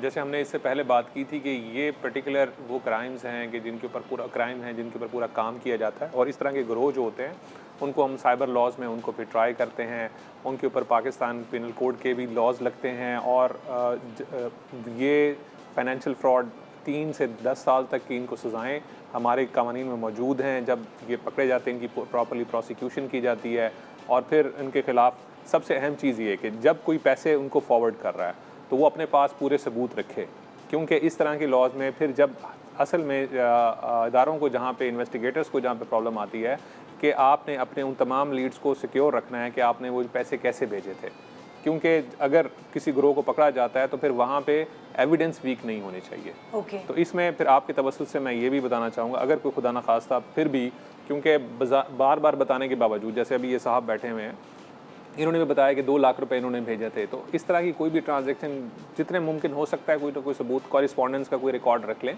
ताकि उसको फिर कोर्ट ऑफ लॉ के अंदर प्रेजेंट करके बताया जा सके कि इस पूरे प्रोसेस के अंदर कॉल लॉग्स को मेंटेन कर लें, उनकी स्क्रीनशॉट्स रख लें, ताकि over the period of time इन्होंने जितनी दफ़ा बात की है, कोई मैसेज से बात की थी, अब मोबाइल्स के अंदर रिकॉर्डिंग की भी सहूलत मौजूद होती है, वो रिकॉर्ड कर लें ताकि वो सारे एविडेंस मौजूद होंगे, उनको सामने रखते हुए फिर प्रोसिक्यूशन में आसानी होती है और फिर इनको सजाएं मिल सकती है। बिल्कुल, थैंक यू सो मच। एक छोटा सा वक्फा ले रहे हैं, वक्फे के बाद मैं तो हैरान हूँ, इतनी पूरी लिस्ट है मेरे पास कि अलग अलग लोगों के साथ जिस तरह फ्रॉड्स हुए, और बहुत सारे लोग ये शो देख के भी कह रहे होंगे हम भी डसे हुए हैं भाई। सो डसने से पहले बच जाएं, बचा लें अपने आप को ये प्रोग्राम देखने के बाद। एक छोटे से ब्रेक के बाद देखते रहे गुड मॉर्निंग पाकिस्तान।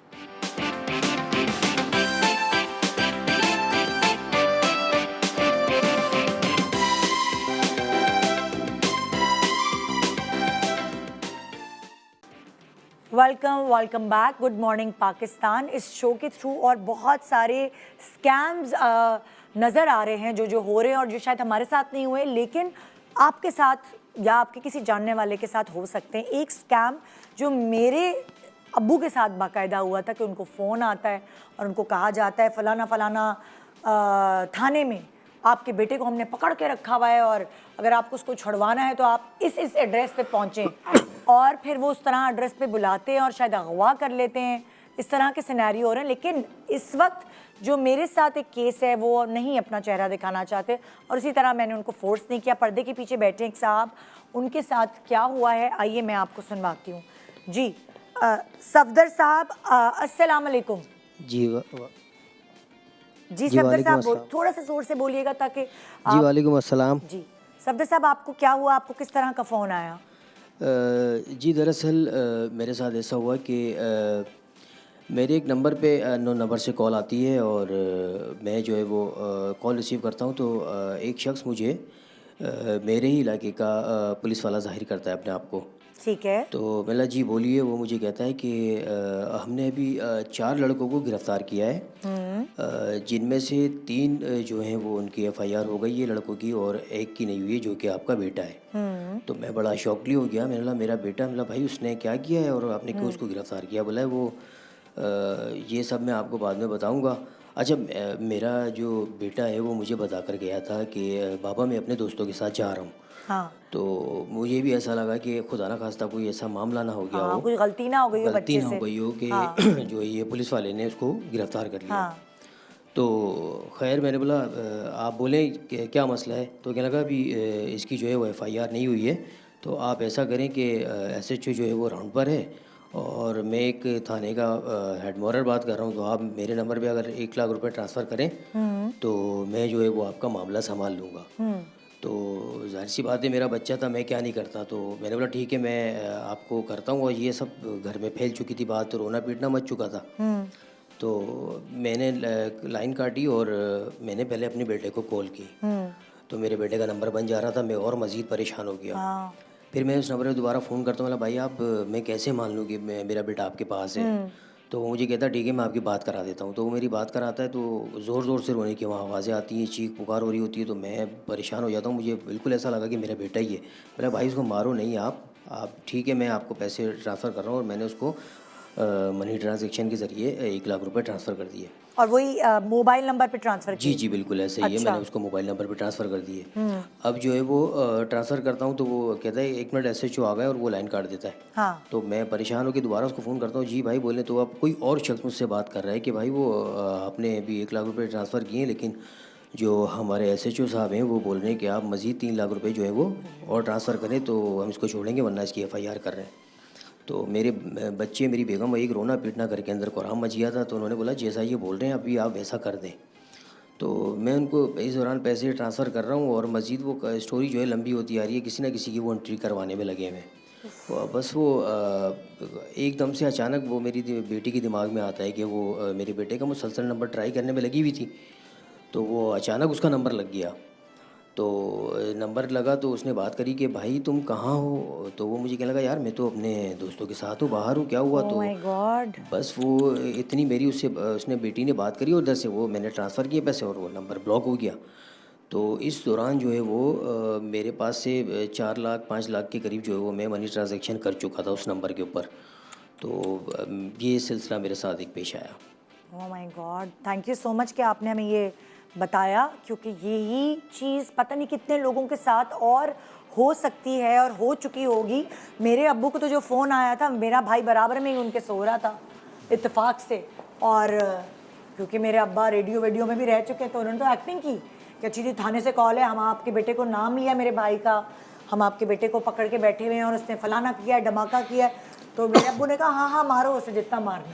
उससे खेलने लगे फिर, क्योंकि बराबर में उनका बेटा सो रहा है और वो जो स्कैमर है उसको ये नहीं अंदाज़ा होगा, तो वो तो उससे पूरा खेल रहे थे। मगर मैं आपको बता रही हूँ कि हमारे साथ भी ये चीज़ हो चुकी है, जो अभी इनके साथ हुई है। इन्होंने पैसे गंवा दिए अपने, और पता नहीं ना जाने कितने सारे लोगों के साथ हुई होगी।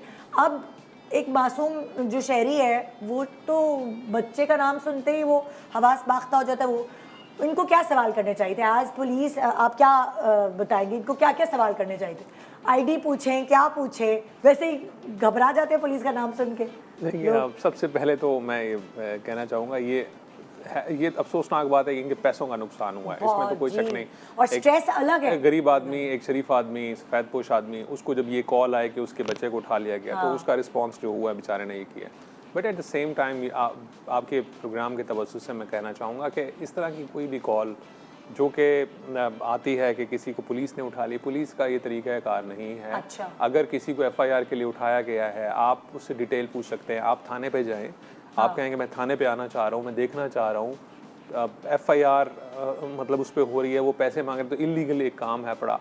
आप कंसर्न अपने 15 पे कॉल करके हेल्प मांग सकते हैं, आप अपने इलाके के SHO से जाके मिल सकते हैं। अगर नहीं, आप किसी भी सीनियर ऑफिसर, किसी भी मतलब ये वो पुलिस के जो हमारे पुलिस स्टेशंस होते हैं, ऑफिसेज होते हैं, ये खुले होते हैं, हमारे पास नंबर्स मौजूद हैं, वहाँ पे आप जा सकते हैं। किसी पुलिस जो कि पुलिस का ऑफिसर बन के इस तरह कॉल कर रहा है कि जी आपके घर वाले को उठा लिया गया और इतने पैसे देते छोड़ देंगे, किसी को कोई इस तरह एंटरटेन करने की ज़रूरत नहीं है। ये बिल्कुल फेक होगा, प्रैंक होगा।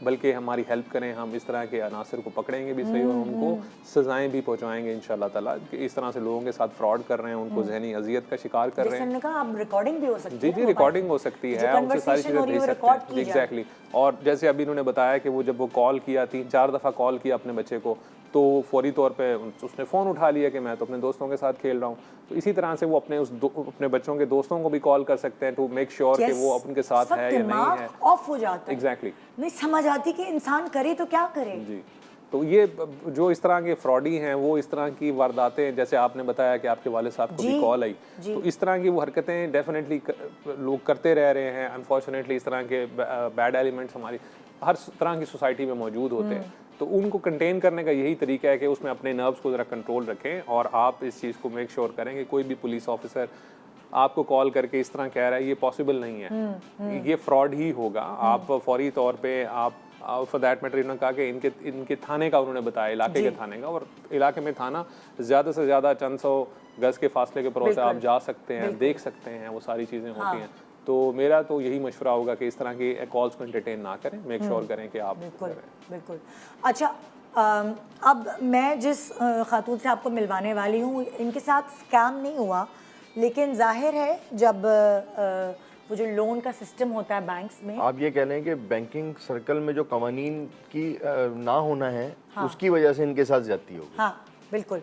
तो अब वो क्या ज्यादती है वो ये आप खुद बताएंगी।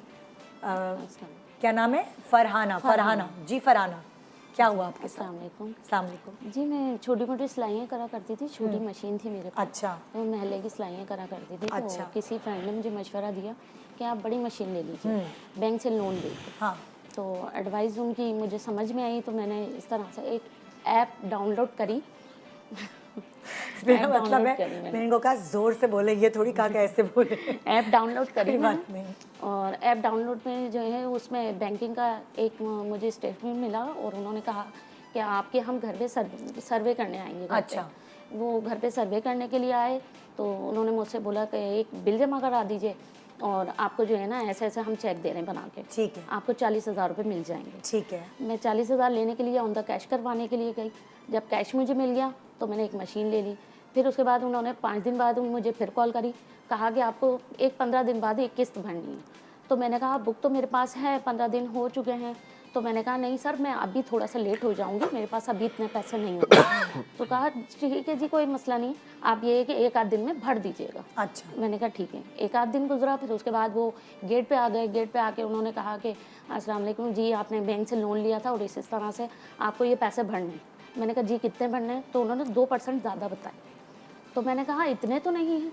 तो उन्होंने कहा जी आपने जो पेपर साइन किया है ना, उसके अंदर लिखा हुआ था कि आपको पर डे जो है वो अमाउंट बढ़ा के देनी होगी। तो मैंने कहा नहीं, मुझे तो ऐसा कुछ नहीं पता, ना मुझे पढ़ना आता। जाहिर बात है, यानी अगर आपने 40,000 लिए हैं जी, तो 50% बढ़ाया। अगर आपके वो 80,000 मांग रहे हैं, जी जी, 2% नहीं, 50% बढ़ाया। तो उन्होंने ये कहा कि आपको अब 80,000 वापस करने, 80,000 रुपये वापस। और आप डेली के वो बढ़ रहे थे, बढ़ रहे हैं, वो लोन 1200 कुछ इस तरह से बढ़ रहे थे। हाँ। तो उन्होंने मुझे ये कहा, ये आपको पहले उन्होंने नहीं बताया था? जी, उन्होंने कहा था 10,000 पे 2,000 रुपये लेंगे हम लोग चार्जेस। अच्छा। उन्होंने ये कहा था।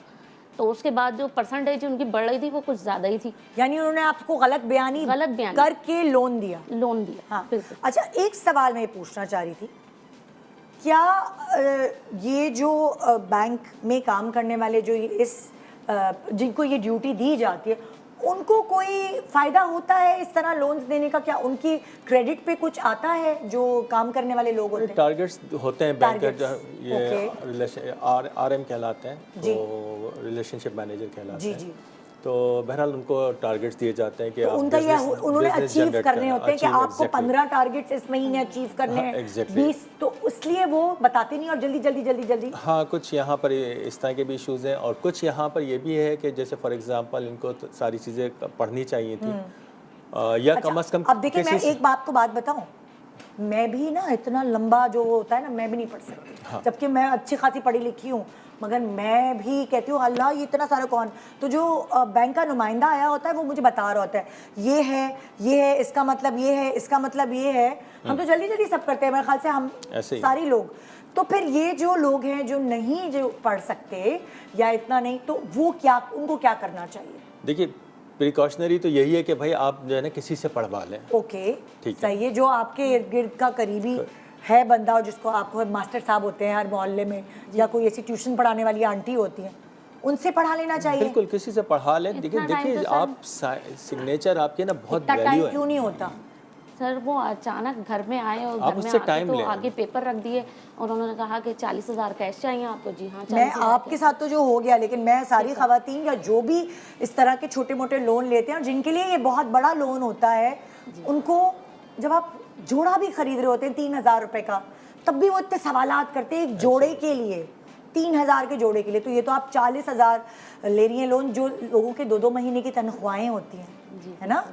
फिर क्या हुआ आपको? किस तरह लोन आपने 80,000 का लोन कैसे चुकाया आपने?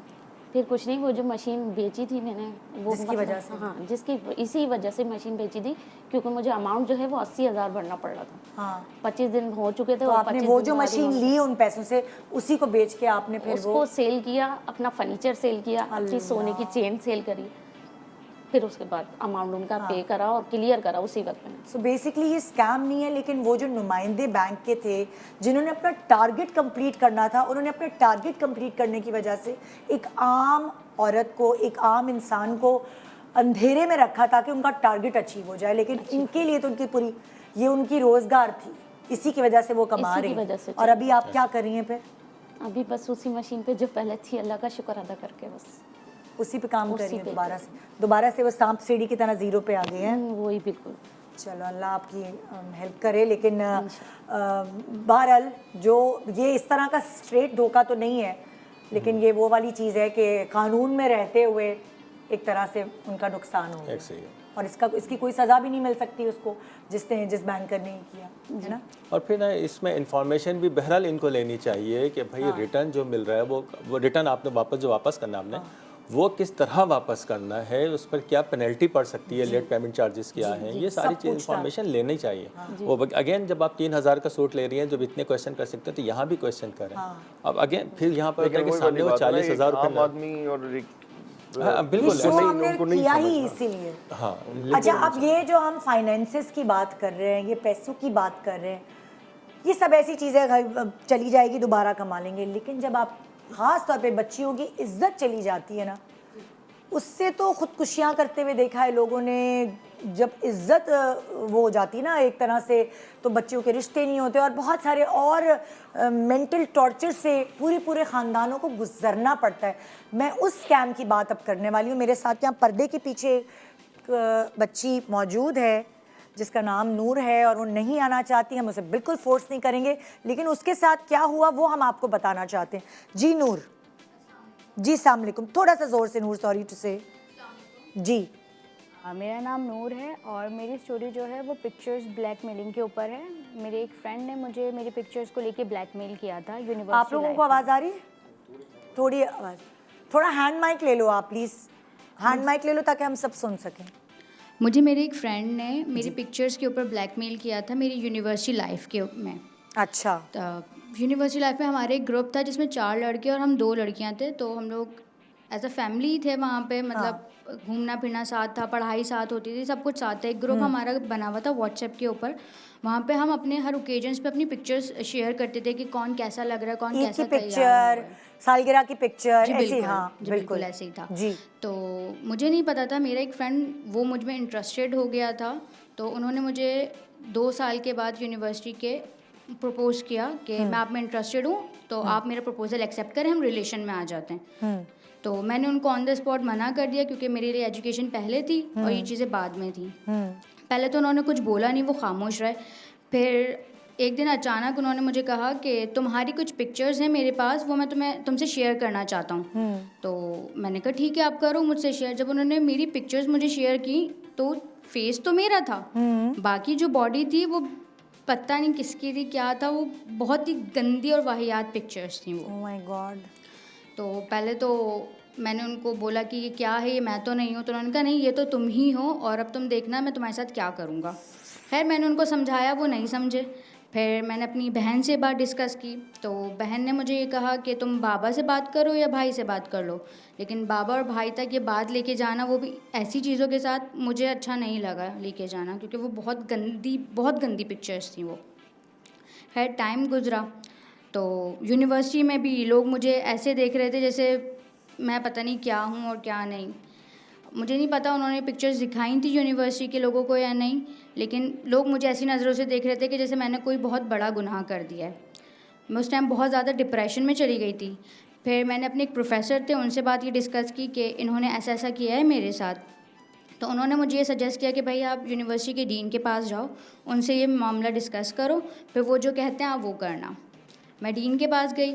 मीनवाइल मेरे जो दोस्त थे उनके भी फ्रेंड्स ने उनको काफ़ी समझाया कि लड़की है, आप इसके साथ ऐसा नहीं करो, उसके लिए बहुत मसला हो जाएगा फ्यूचर में जाके, लेकिन वो नहीं माने। वो अपनी ज़िद पे थे कि जब तक ये मेरे साथ रिलेशनशिप में नहीं आएगी मैं नहीं मानूंगा। खैर मैं डीन के पास गई तो डीन ने उनको बुलवाया अपने पास। उन्होंने उस पॉइंट पे डीन से भी बहुत ज़्यादा बदतमीज़ी की और वो ज़िद पे थे कि मैं नहीं डिलीट करूँगा। खैर डीन ने अपनी तरीके से उस मामले को हैंडल किया था उस पॉइंट पे और मेरी पिक्चर्स डिलीट करवा दी थी अल्हम्दुलिल्लाह। तो इतना कोई प्रॉब्लम नहीं हुई थी, लेकिन हाँ वो फेज़ मेरे लिए बहुत मुश्किल था क्योंकि यूनिवर्सिटी में भी लोग ऐसी नज़रों से देख रहे थे जैसे कि मैंने बहुत बड़ा गुनाह किया है। मैंने ही किया है, इसमें मेरी कोई गलती नहीं थी। मैं दोस्त मानती थी, ट्रस्ट करती थी उन पर, लेकिन उन्होंने उस चीज़ का बहुत गलत फ़ायदा उठाया। ठीक है, थैंक यू सो मच कि आपने ये शेयर किया हमसे। शायद ये बातें बहुत सारी बच्चियों ने सुनी होंगी जो कॉलेज यूनिवर्सिटी जाती हैं और फिर उनको किस तरह अब केटर करना है अपने मेल फ्रेंड्स को, वो फिर आप ज़्यादा बेहतर तरीके से समझ सकती हैं। आप लोगों को क्या लगता है कि क्या करना चाहिए बच्चियों को इस वक्त, ये जब सिचुएशन हो तो क्या करना चाहिए लड़कियों? देखें जैसे अभी इस बच्ची ने जो भी मालूमात दी हैं, ये इस तरह के वाक़यात जो हैं वो काफ़ी हद तक रिपोर्ट होते हैं जी। जो इस तरह की फ्रेंडशिप से बात स्टार्ट करके फिर उसके बाद इन तस्वीर को मिसयूज़ किया जाता है। मैं पहली तो इसकी प्रिवेंशन एक ऑफ कोर्स अपनी तस्वीर किसी के साथ शेयर मत करें, नो मैटर व्हाट। नहीं, लेकिन देखिए ना, अगर कवर्ड तस्वीर है ये तो आम बच्चे तो करते हैं। एग्जैक्टली। नहीं, फर्स्ट थिंग मैं ये कहना चाह रहा था। दूसरा ये कि लेट्स से कि जी जैसे इस बच्ची के साथ ये वाक़या हो गया तो उसके लिए कवानीन में प्रोविजंस मौजूद हैं। ब्लैकमेलिंग वहाँ से स्टार्ट होती है जब आप इस तरह के वाक़यात को रिपोर्ट नहीं करना चाह रहे होते, उसके लिए डर रहे होते हैं। ऑफ कोर्स हमारा सोशल टेक्सचर इस तरह का है, घर वालों को ना पता चल जाए, भाई को ना पता चले, बाप को ना पता चले, अगर कोई शादीशुदा खातून है उसके शौहर को ना पता चले, ये नहीं, डिफरेंट इस तरह के सिचुएशंस क्रिएट हो जाती हैं। तो उसमें फर्स्ट थिंग फर्स्ट, जैसे इस बच्ची ने को चाहिए था, इन्होंने किया, तो वो आप सबसे पहले अपने पेरेंट्स को बताएं कि वो इस तरह से इनके फेस को किसी और तरीके से बॉडी करके यूज़ कर रहा है। उसके लिए कवानीन मौजूद हैं बड़े, उसके लिए मतलब हम पाकिस्तान के पिनल लॉज मौजूद हैं, इस पे फाइनेंशियल जुर्माना भी है और मतलब इसमें 10 साल तक की सज़ा भी मौजूद इसके अंदर बिल्कुल मौजूद है। इसमें वो तमाम चीज़ें जो इनके पास इस तरह का मटेरियल वो इनको भेज के ब्लैकमेल कर रहा है, ऐसे मैसेजेस, उनकी वीडियो रिकॉर्डिंग या पूरी एविडेंसेस जो हैं वो अपने भाई या फादर के साथ या जिन पे ये ट्रस्ट करती हैं बिल्कुल जाएं, अपने कंसर्न पुलिस को जाके बताएं, क्योंकि जब तक ये इसको रिपोर्ट नहीं करेंगे, अगेन मेरी आपको पिछले शो में भी यही गुजारिश थी कि क्राइम होता है उसको रिपोर्ट करें। रिपोर्ट नहीं करेंगे आप ब्लैकमेल होते रहेंगे। And trust me, it's a matter of reporting. कोई भी इस तरह से नहीं है कि इस तरह बच्चियों को ब्लैकमेल होने देगा और उसके बाद कोई एक्शन नहीं लेगा। जैसे ही रिपोर्ट करेंगे उस शख्स को डेफिनेटली एज पर लॉ उठाया जाएगा और उसको कड़ी से कड़ा उसके साथ बिहेवियर किया जाएगा, उसको सख्त से सख्त सजा दी जाएगी। और इस तरह के लोगों को अगर सख्त से सख्त सजा मिलेगी, वो एग्जाम्पल सेट होगी, मीडिया पे पता चलेगा, आपके प्रोग्राम की तवज्जो से पता चलेगा, उससे फिर जो दूसरे लोग ऐसा कोई प्लान करने की कोशिश करें, अभी भाई भी यहाँ बैठे हुए हैं, ये सोशल मतलब मीडिया से हैं, तो जब इन चीज़ों को दूसरे लोगों तक पहुँचती हैं, ये सज़ाएं, वो कड़ी सज़ाएं पहुँचती हैं, तो फिर किसी की हिम्मत नहीं होती। लेकिन अगर आप उसको दबा देंगे इस चीज़ के ऊपर के पता ना चले, पता चल जाएगा जी, वो अपने जो उसका एक घटिया सर्कल होगा उसमें वो ये चीज़ चला रहा होगा। एक चीज़ मोबाइल पे उसने सर्कुलेट करना शुरू कर दी, समहाउ वो चीज़ होगी, तो इसीलिए उसको फौरी तौर पर रिपोर्ट करें और उसको सजा उसको भी ज़रा सज़ा मिलनी चाहिए। इसकी एक छोटा सा ब्रेक के बाद देखते रहिए गुड मॉर्निंग पाकिस्तान।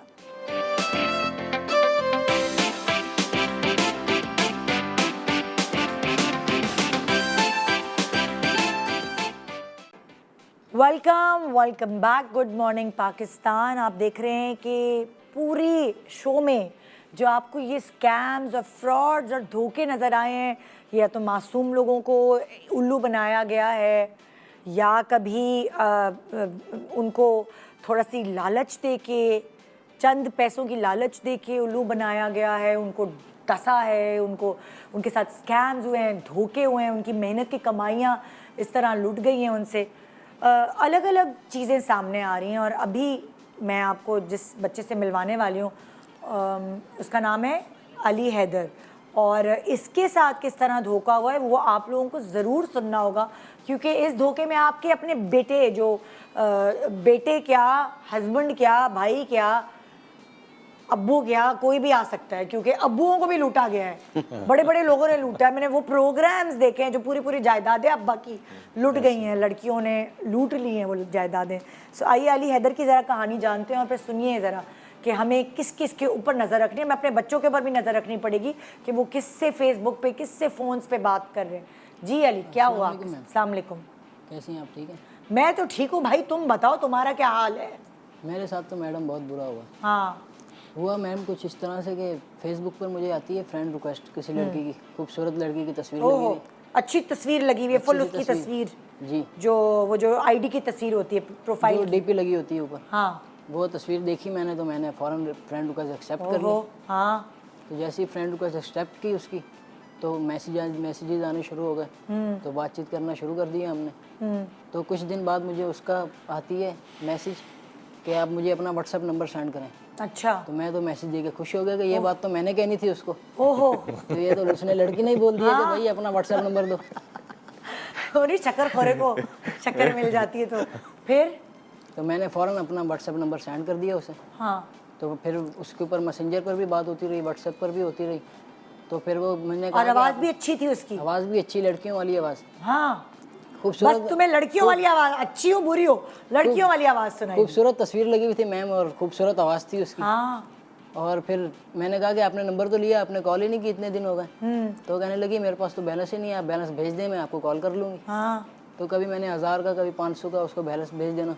हाँ। फिर मैंने कहा कि आप मुझे अपना एड्रेस दें, मैं आपको कोई गिफ्ट भी भेजा करूँगा। हाँ। तो कहने लगी मैं एड्रेस तो नहीं दे सकती आपको, मेरे लिए मसले हो जाएंगे, मेरे घर में वालदा हैं, अब्बू हैं, तो मैं आपको एड्रेस नहीं दे सकती, आप मुझे पैसे भेज दिया करें, तो मैं खुद ही वो जो गिफ्ट आप बोलोगे वो मैं खुद ले लूँगी। हाँ, तो मैं कभी 5,000 2,000 ऐसे उसको भेज देता था।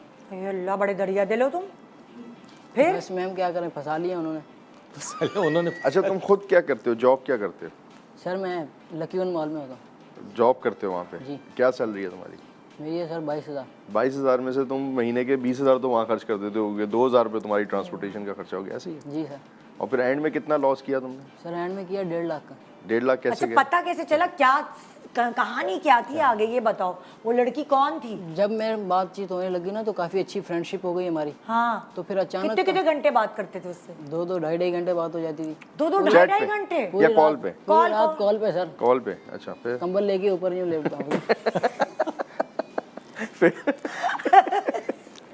घर वालों से भी छुपके सर बात करते थे। हाँ, तो फिर जब बात की उनके साथ तो एक काफ़ी दिनों बाद जो है ना अच्छी जब फ्रेंडशिप हो गई तो उनकी कॉल आई कि भाई मेरी वालदा हॉस्पिटल में। अचानक उनकी रोती हुई कॉल आई मुझे। हाँ, मैं तो रोते हुए उनको देख के हो गया परेशान। हाँ, मेरी तो हॉस्पिटल friendship नहीं हो गए गई थे? थी। हॉस्पिटल सर वो यहाँ की नहीं थी ना, पंजाब की थी। अच्छा, पंजाब। ओह, ये भी तो मसला हो गया। अच्छा, फिर क्या हुआ? मैंने पूछा फ्लाइट करा बताओ कौन से हॉस्पिटल में, मैं हम आ जाते हैं, हमारा तो यहाँ जिनाई मशहूर है। फिर क्या बताया उन्होंने? मैंने पूछा, वो कहने लगे कि नहीं आप आ नहीं सकोगे, वहाँ मैं बहुत दूर रहती हूँ। हाँ। तो फिर पंजाब उन्होंने का कोई शहर, गांव नहीं बताया? कहा- नहीं गाँव नहीं बताया उन्होंने। अच्छा। फिर उन्होंने कहा कि मेरी वालदा की तबीयत इतनी ख़राब है और वो आईसीयू में, उनके ऑपरेशन के लिए इतने 2 लाख रुपए की ज़रूरत है मुझे सख्त। तो मैंने कहा मैं इतने पैसे कहाँ से लाऊंगा, मेरी तो 22,000 तनख्वाह है, मैं आपको इतने 2 लाख रुपए कहाँ से करके दे दूँ। तो वो कहने लगी कि तुम इतने मेरे अच्छे फ्रेंड हो और हमारी इतनी फ्रेंडशिप हो गई है, तुम मेरे लिए इतना नहीं कर सकते। मेरी वालदा मरने की हालत में, वो आईसीयू में, इनको ये हो गया वो हो गया। तो काफ़ी उसने जो है ना मुझे भी परेशान कर दिया। तो मैंने कहा बेचारी की यार वालदा बीमार है, फिर तो कुछ करते हैं। फिर पैसे क्या कहाँ से ढूंढे तुमने? फिर मैंने अपने दोस्तों को कॉल की जो मेरे ज़्यादा करीबी दोस्त थे, जो हमारे मोहल्ले के थे। हाँ, उनको मैंने किसी फरहान को कहा, सैफ को कहा, उनको मैंने अपने दोस्तों को बोल के किससे 50,000 लिए, किससे 25,000 लिए, उधारे लिए सारे। उधार लिए सबसे। दोस्तों से क्या क्या के वैसे लिए? दोस्तों को तो सर अपने घर का बहुत मसला बता के लिए। अच्छा, क्या तुम्हारे घर में प्रॉब्लम हो गई है? क्या मेरे घर में ये मसला है यार, मुझे पैसे चाहिए। फिर तो दोस्त मेरे अच्छे खाते पीते दोस्त थे, उन्होंने मुझे फ़ौरन दे दिए निकाल के। और उन्होंने जब मुझे पैसे दे दिए तो मैंने उससे पूछा कि भाई मेरे पास इतने पैसे जमा हुए हैं। तो उसने मुझे कहा कि मुझे फ़ौरन भेजो, बाकी का मैं इंतज़ाम करती हूँ खुद ही। तो मैंने उसको 1.5 लाख रुपया उसके जैश कैश नंबर पे भेज दिया। फिर जब मैंने 1.5 लाख उसे जैश कैश कर दिया तो फिर कुछ देर बाद मैंने उसको सुबह में भेजे पैसे और शाम में मैंने कॉल की। तो शाम में मैंने कॉल की तो वो कॉल पिक ही नहीं कर रही मेरी। तो मैंने कहा कि चलो वालदा का ऑपरेशन हो रहा होगा तो इस मसले में बिजी होगी वो, इसलिए कॉल नहीं पिक कर रही। फिर जब अगले दिन किया तो अगले दिन उसने मुझे ब्लॉक कर दिया। फिर मैंने फेसबुक पे मैसेज किया, फेसबुक पे भी ब्लॉक। ये बड़ा जुल्म। दोनों प्लेटफॉर्म पे उसने मुझे ब्लॉक कर दिया। फिर जिनसे मैंने पैसे लिए थे मेरे दोस्त घर पे आने लग गए कुछ टाइम बाद। तो कहने लगे भाई अब हमारे को तो पैसे दो। तो मैंने अपने दोस्तों को बताया कि यार मेरे साथ इस तरह फ्रॉड हो गया, किसी लड़की ने किया मेरे साथ। तो मेरे दोस्त तो परेशान हो गए। वो कहने लगे वो लड़की नहीं थी भाई जिसने तुम्हारे साथ किया, वो मेरे साथ भी हो चुका है, मेरे दोस्त के साथ भी हुआ वो। सारी मेरे दोस्त के साथ हो चुका। उसने कहा कि मेरे साथ 5 लाख रुपए का ये मैं कर चुका हूँ। उसने फीस ले ली ना, तो कंबल में जो बातें की हैं इन्होंने। तुम्हारे कितने दोस्तों के साथ हुआ और ये कितने महीनों में सारा कुछ हो गया? सर 1 से 1.5 महीने में हुआ जी। 1 से 1.5। और तुम्हारे कितने दोस्तों के साथ ऐसा हुआ? मेरे जिससे मैंने उधार लिए थे उसी के साथ हुआ बस। तो उससे तुमसे कभी वीडियो कॉल वगैरह पे बात नहीं? वीडियो कॉल पे उसने बात की मुझसे, सिर्फ झलकी दिखाती थी 1-2 सेकंड की और फौरन बंद। अब इतने लंबे हमने बाल देखे, हमने कहा कि भाई लड़की होगी। तो वो थी कौन? वो लड़का था। या मेरे खुदा, ये कैसे पता चला तुम्हें लड़का? ये मेरे दोस्त ने बताया, उसने जो मुझसे पैसे लेने आया जिससे उधार लिए थे। मैंने उसको बताया कि यार फेसबुक पे एक लड़की ने इस तरह मेरे साथ फ्रॉड कर दिया। 2 घंटे तक लड़की की आवाज़ कैसे कोई निकाल सकता है? मैम बस क्या कर सकते हैं। अच्छा, ये ना टिकटॉक के ऊपर कुछ ऐसे करेक्टर्स मौजूद हैं, वो बड़ी जेन्युइनली लड़कियों की आवाज़ में बात करते हैं। और वो ऐसे कई लोग हैं जिनके साथ उन्होंने किया है। बल्कि रिसेंटली कुछ अरसे पहले मैंने एक स्टोरी भी देखी और वो सोशल मीडिया से ही मैंने पिक किया उसको। वो लड़का जो है लड़की का गेटअप करके, मेकअप करके, बाल बाल लगा के, और उसने अपनी आईडी को हाइप दिलवाई। लोगों ने उसको फॉलो किया और उसने उससे अर्निंग की। अच्छे खासे पैसे कमाए। और उसने इन दी एंड जाके जब वो थक गया इस पूरे से रूटीन से, तो उसने जाके फिर डिस्क्लोज किया कि भाई लोगों को मैं बता रहा हूँ कि मैं लड़का हूँ। तो उसने ऐसा भी हुआ है ये, और सोशल मीडिया के ऊपर ऐसे बड़े एक्सपर्ट हैं जो कि लड़की बन के जेन्युइनली बात करते हैं और बाकायदा गेटअप भी कर लेते हैं। माय गॉड, अब लड़कों अगर तुम्हारे कानों में पड़ गई ये बात तो खुदा के लिए अच्छा, एक आपको याद होगा एक मैसेज आता था आयशा का, मैं बीमार हूँ और फलां हूँ, मुझे कार्ड लोड करा देंगे, करा देंगे। अब वो पुराना हो गया जब लोगों को समझ आ गई, अब ये नया। तो मेरे दोस्त ने मुझे मैडम बताया कि भाई ये वो लड़का है जिसके साथ तुम बातें कर रहे हो, वो लड़की नहीं है। मैं तो उसको ये कह रहा हूँ यार किसी लड़की ने मेरे साथ फ्रॉड कर दिया। अल्लाह, वो बोल रहा भाई वो लड़की नहीं थी, वो लड़का था, ये मेरे साथ हो चुका है। अच्छा, अफसोस ज्यादा किस बात का है कि लड़के ने फ्रॉड किया या लड़की ने नहीं किया? ये पैसे अफसोस तो इस बात का है कि जो पैसे चले गए। अच्छा, और दोस्त को आपको पता है मेरे पास लाइन लगी हुई है, अभी स्कैम्स की टाइम ख़त्म हो गया है लेकिन स्कैम्स नहीं ख़त्म हो रहे। ये प्रोग्राम एक दफ़ा फिर करूँगी ताकि आपको ये बता सकूँ कि क्या क्या चीज़ें आपके साथ हो सकती हैं और हो चुकी हैं, तो जाहिर है आप ख़बरदार हो जाते हैं, अटेंटिव हो जाते हैं कि जो भी चीज़ें आपकी तरफ इस तरह आ रही हैं उनसे आप दूर रहें। लेकिन अभी भी हम बहुत सारे लोगों को बचा सकते हैं, आप खुद भी बच सकते हैं। थोड़ा सा अपने दिमाग को माउफ होने से बचाएं, थोड़ा ध्यान से चीज़ों को देख लिया करें। यहाँ बैठकर आज जो एक्सपर्ट्स को बिठाया हमने, उनके थ्रू हमने ये आपको बात पहुँचाने की कोशिश की है कि आप बच सकते हैं फ्रॉड से अगर आप ध्यान से चीज़ों की एविडेंस इकट्ठा करने के बाद वो चीज़ अप्लाई करें। हर तरफ फ्रॉड नहीं होता लेकिन ज़्यादातर होता है फ्रॉड। तो ये था हमारा आज का प्रोग्राम। शुक्रिया आपका बहुत, आप लोगों ने टाइम निकाला। इसमें एक हम इसको वाइंड अप इस तरह से कर लेते हैं कि एक तो हमने दो चीज़ें आज प्रोग्राम में बेसिक देखी। एक तो लालच है, बेसिक शुरू से लेके एंड तक हम लालच में आए, चाहे वो लड़की से बात की लालच हो, चाहे फाइनेंस की लालच हो, चाहे वो $100 के बदले में $20 की लालच हो, तो बेसिक लालच थी। दूसरा हमारा पॉइंट ये था कि आपको नहीं पता होता कि आपके नाम के ऊपर कितनी सिम्स हैं, तो हमें हर महीने या 2 महीने बाद एक PTA का नंबर है, उसके ऊपर मैसेज करके चेक कर लेना चाहिए कि आपके नाम के ऊपर जितनी सिमें आप यूज़ कर रहे हैं उतनी हैं या उससे ज़्यादा हो गई। अगर उससे ज़्यादा हो रही है तो बंद करा दें ताकि आपका नंबर और किसी और के इस्तेमाल में ना आए। और तीसरी बात ये कि आपके नंबर के ऊपर जो ऑनलाइन फ्रॉड्स हैं उसका OPTP और OTP जो है वो आप किसी पे के साथ शेयर ना करें और रैंडम कॉल से मोहतात रहें। और ये जो रैंडम कॉल्स आती हैं, ट्रू कॉलर भी एक ऐप है, वो डलवा लेंगे तो मुझे तो लिखा आ जाता है कि स्कैम कॉल, लेकिन वो ऐसा कोई इतना फायदेमंद नहीं है। लेकिन ये कि आप खुद विजिलेंट होंगे, आपका खुद माइंड काम करेगा, लालच में ना आए। बेसिक बात ये, लालच में ना आए। तो लालच किसी भी तरह की है, पैसे की भी है, लड़की से बात की भी है, कोई जल्दी अमीर होने की भी है, और वो पुलिस वाले से डर के पैसे देने की भी लालच है। तो ज़्यादातर लालच जो है वो बहुत जल्दी पैसे कमाने की है। और ये सब सांप सीढ़ी के गेम की तरह होता है कि आप इतनी मुश्किल से मेहनत करके वहाँ तक पहुँचते हैं, वो पैसे आप अर्न करते हैं, जमा करते हैं, और फिर इस तरह आगे बढ़ने के चक्कर में कोई सांप आपको डसता है और आप फिर जीरो पर आ जाते हैं। एक चीज़ लास्ट में ऐड कर दूं कि देखिए, आप बैंक हो या स्टेट बैंक हो, आपसे कोई आपके पर्सनल, अव्वल तो आपको कोई फ़ोन नहीं करेगा, स्टेट बैंक खासकर किसी सूरत में स्टेट बैंक किसी इंडिविजुअल को फ़ोन नहीं करता। वो तो इन्फॉर्मेशन तो दूर की बात, बैंकर भी आपके जो कॉल सेंटर भी बैठे हुए हैं वो आपसे आपकी पर्सनल डिटेल उस वक्त खुद से फ़ोन करके नहीं लेंगे। वो मार्केटिंग के लिए आपको वो कर सकते हैं, आपके कोई ट्रांजैक्शन के लिए बता सकते हैं, ये चीज़ें ज़रूर कर सकते हैं, लेकिन आपकी डिटेल वो नहीं लेंगे, कभी नहीं लेंगे। तो इस चीज़ को तो जहन में रखें कि कभी कोई फ़ोन आता है जो स्टेट बैंक का नाम ले या बैंक का नाम ले और बोले ट्रांजैक्शन आपकी ये हो गई है, ये हो गई है, आप उसे स्ट्रेट फॉरवर्ड मना कर दें, उससे बात ही ना करें, बल्कि उसे ब्लॉक कर दें उस नंबर को। थैंक यू, बहुत शुक्रिया आप लोगों ने अपने जो पूरे एक्सपीरियंसेस हैं उनकी मदद, उनकी वजह से हमारी पब्लिक की मदद की। ये था हमारा आज का शो। उम्मीद है आपको कुछ तो समझ आया होगा। गुड मॉर्निंग पाकिस्तान एंड खुदा हाफिज़।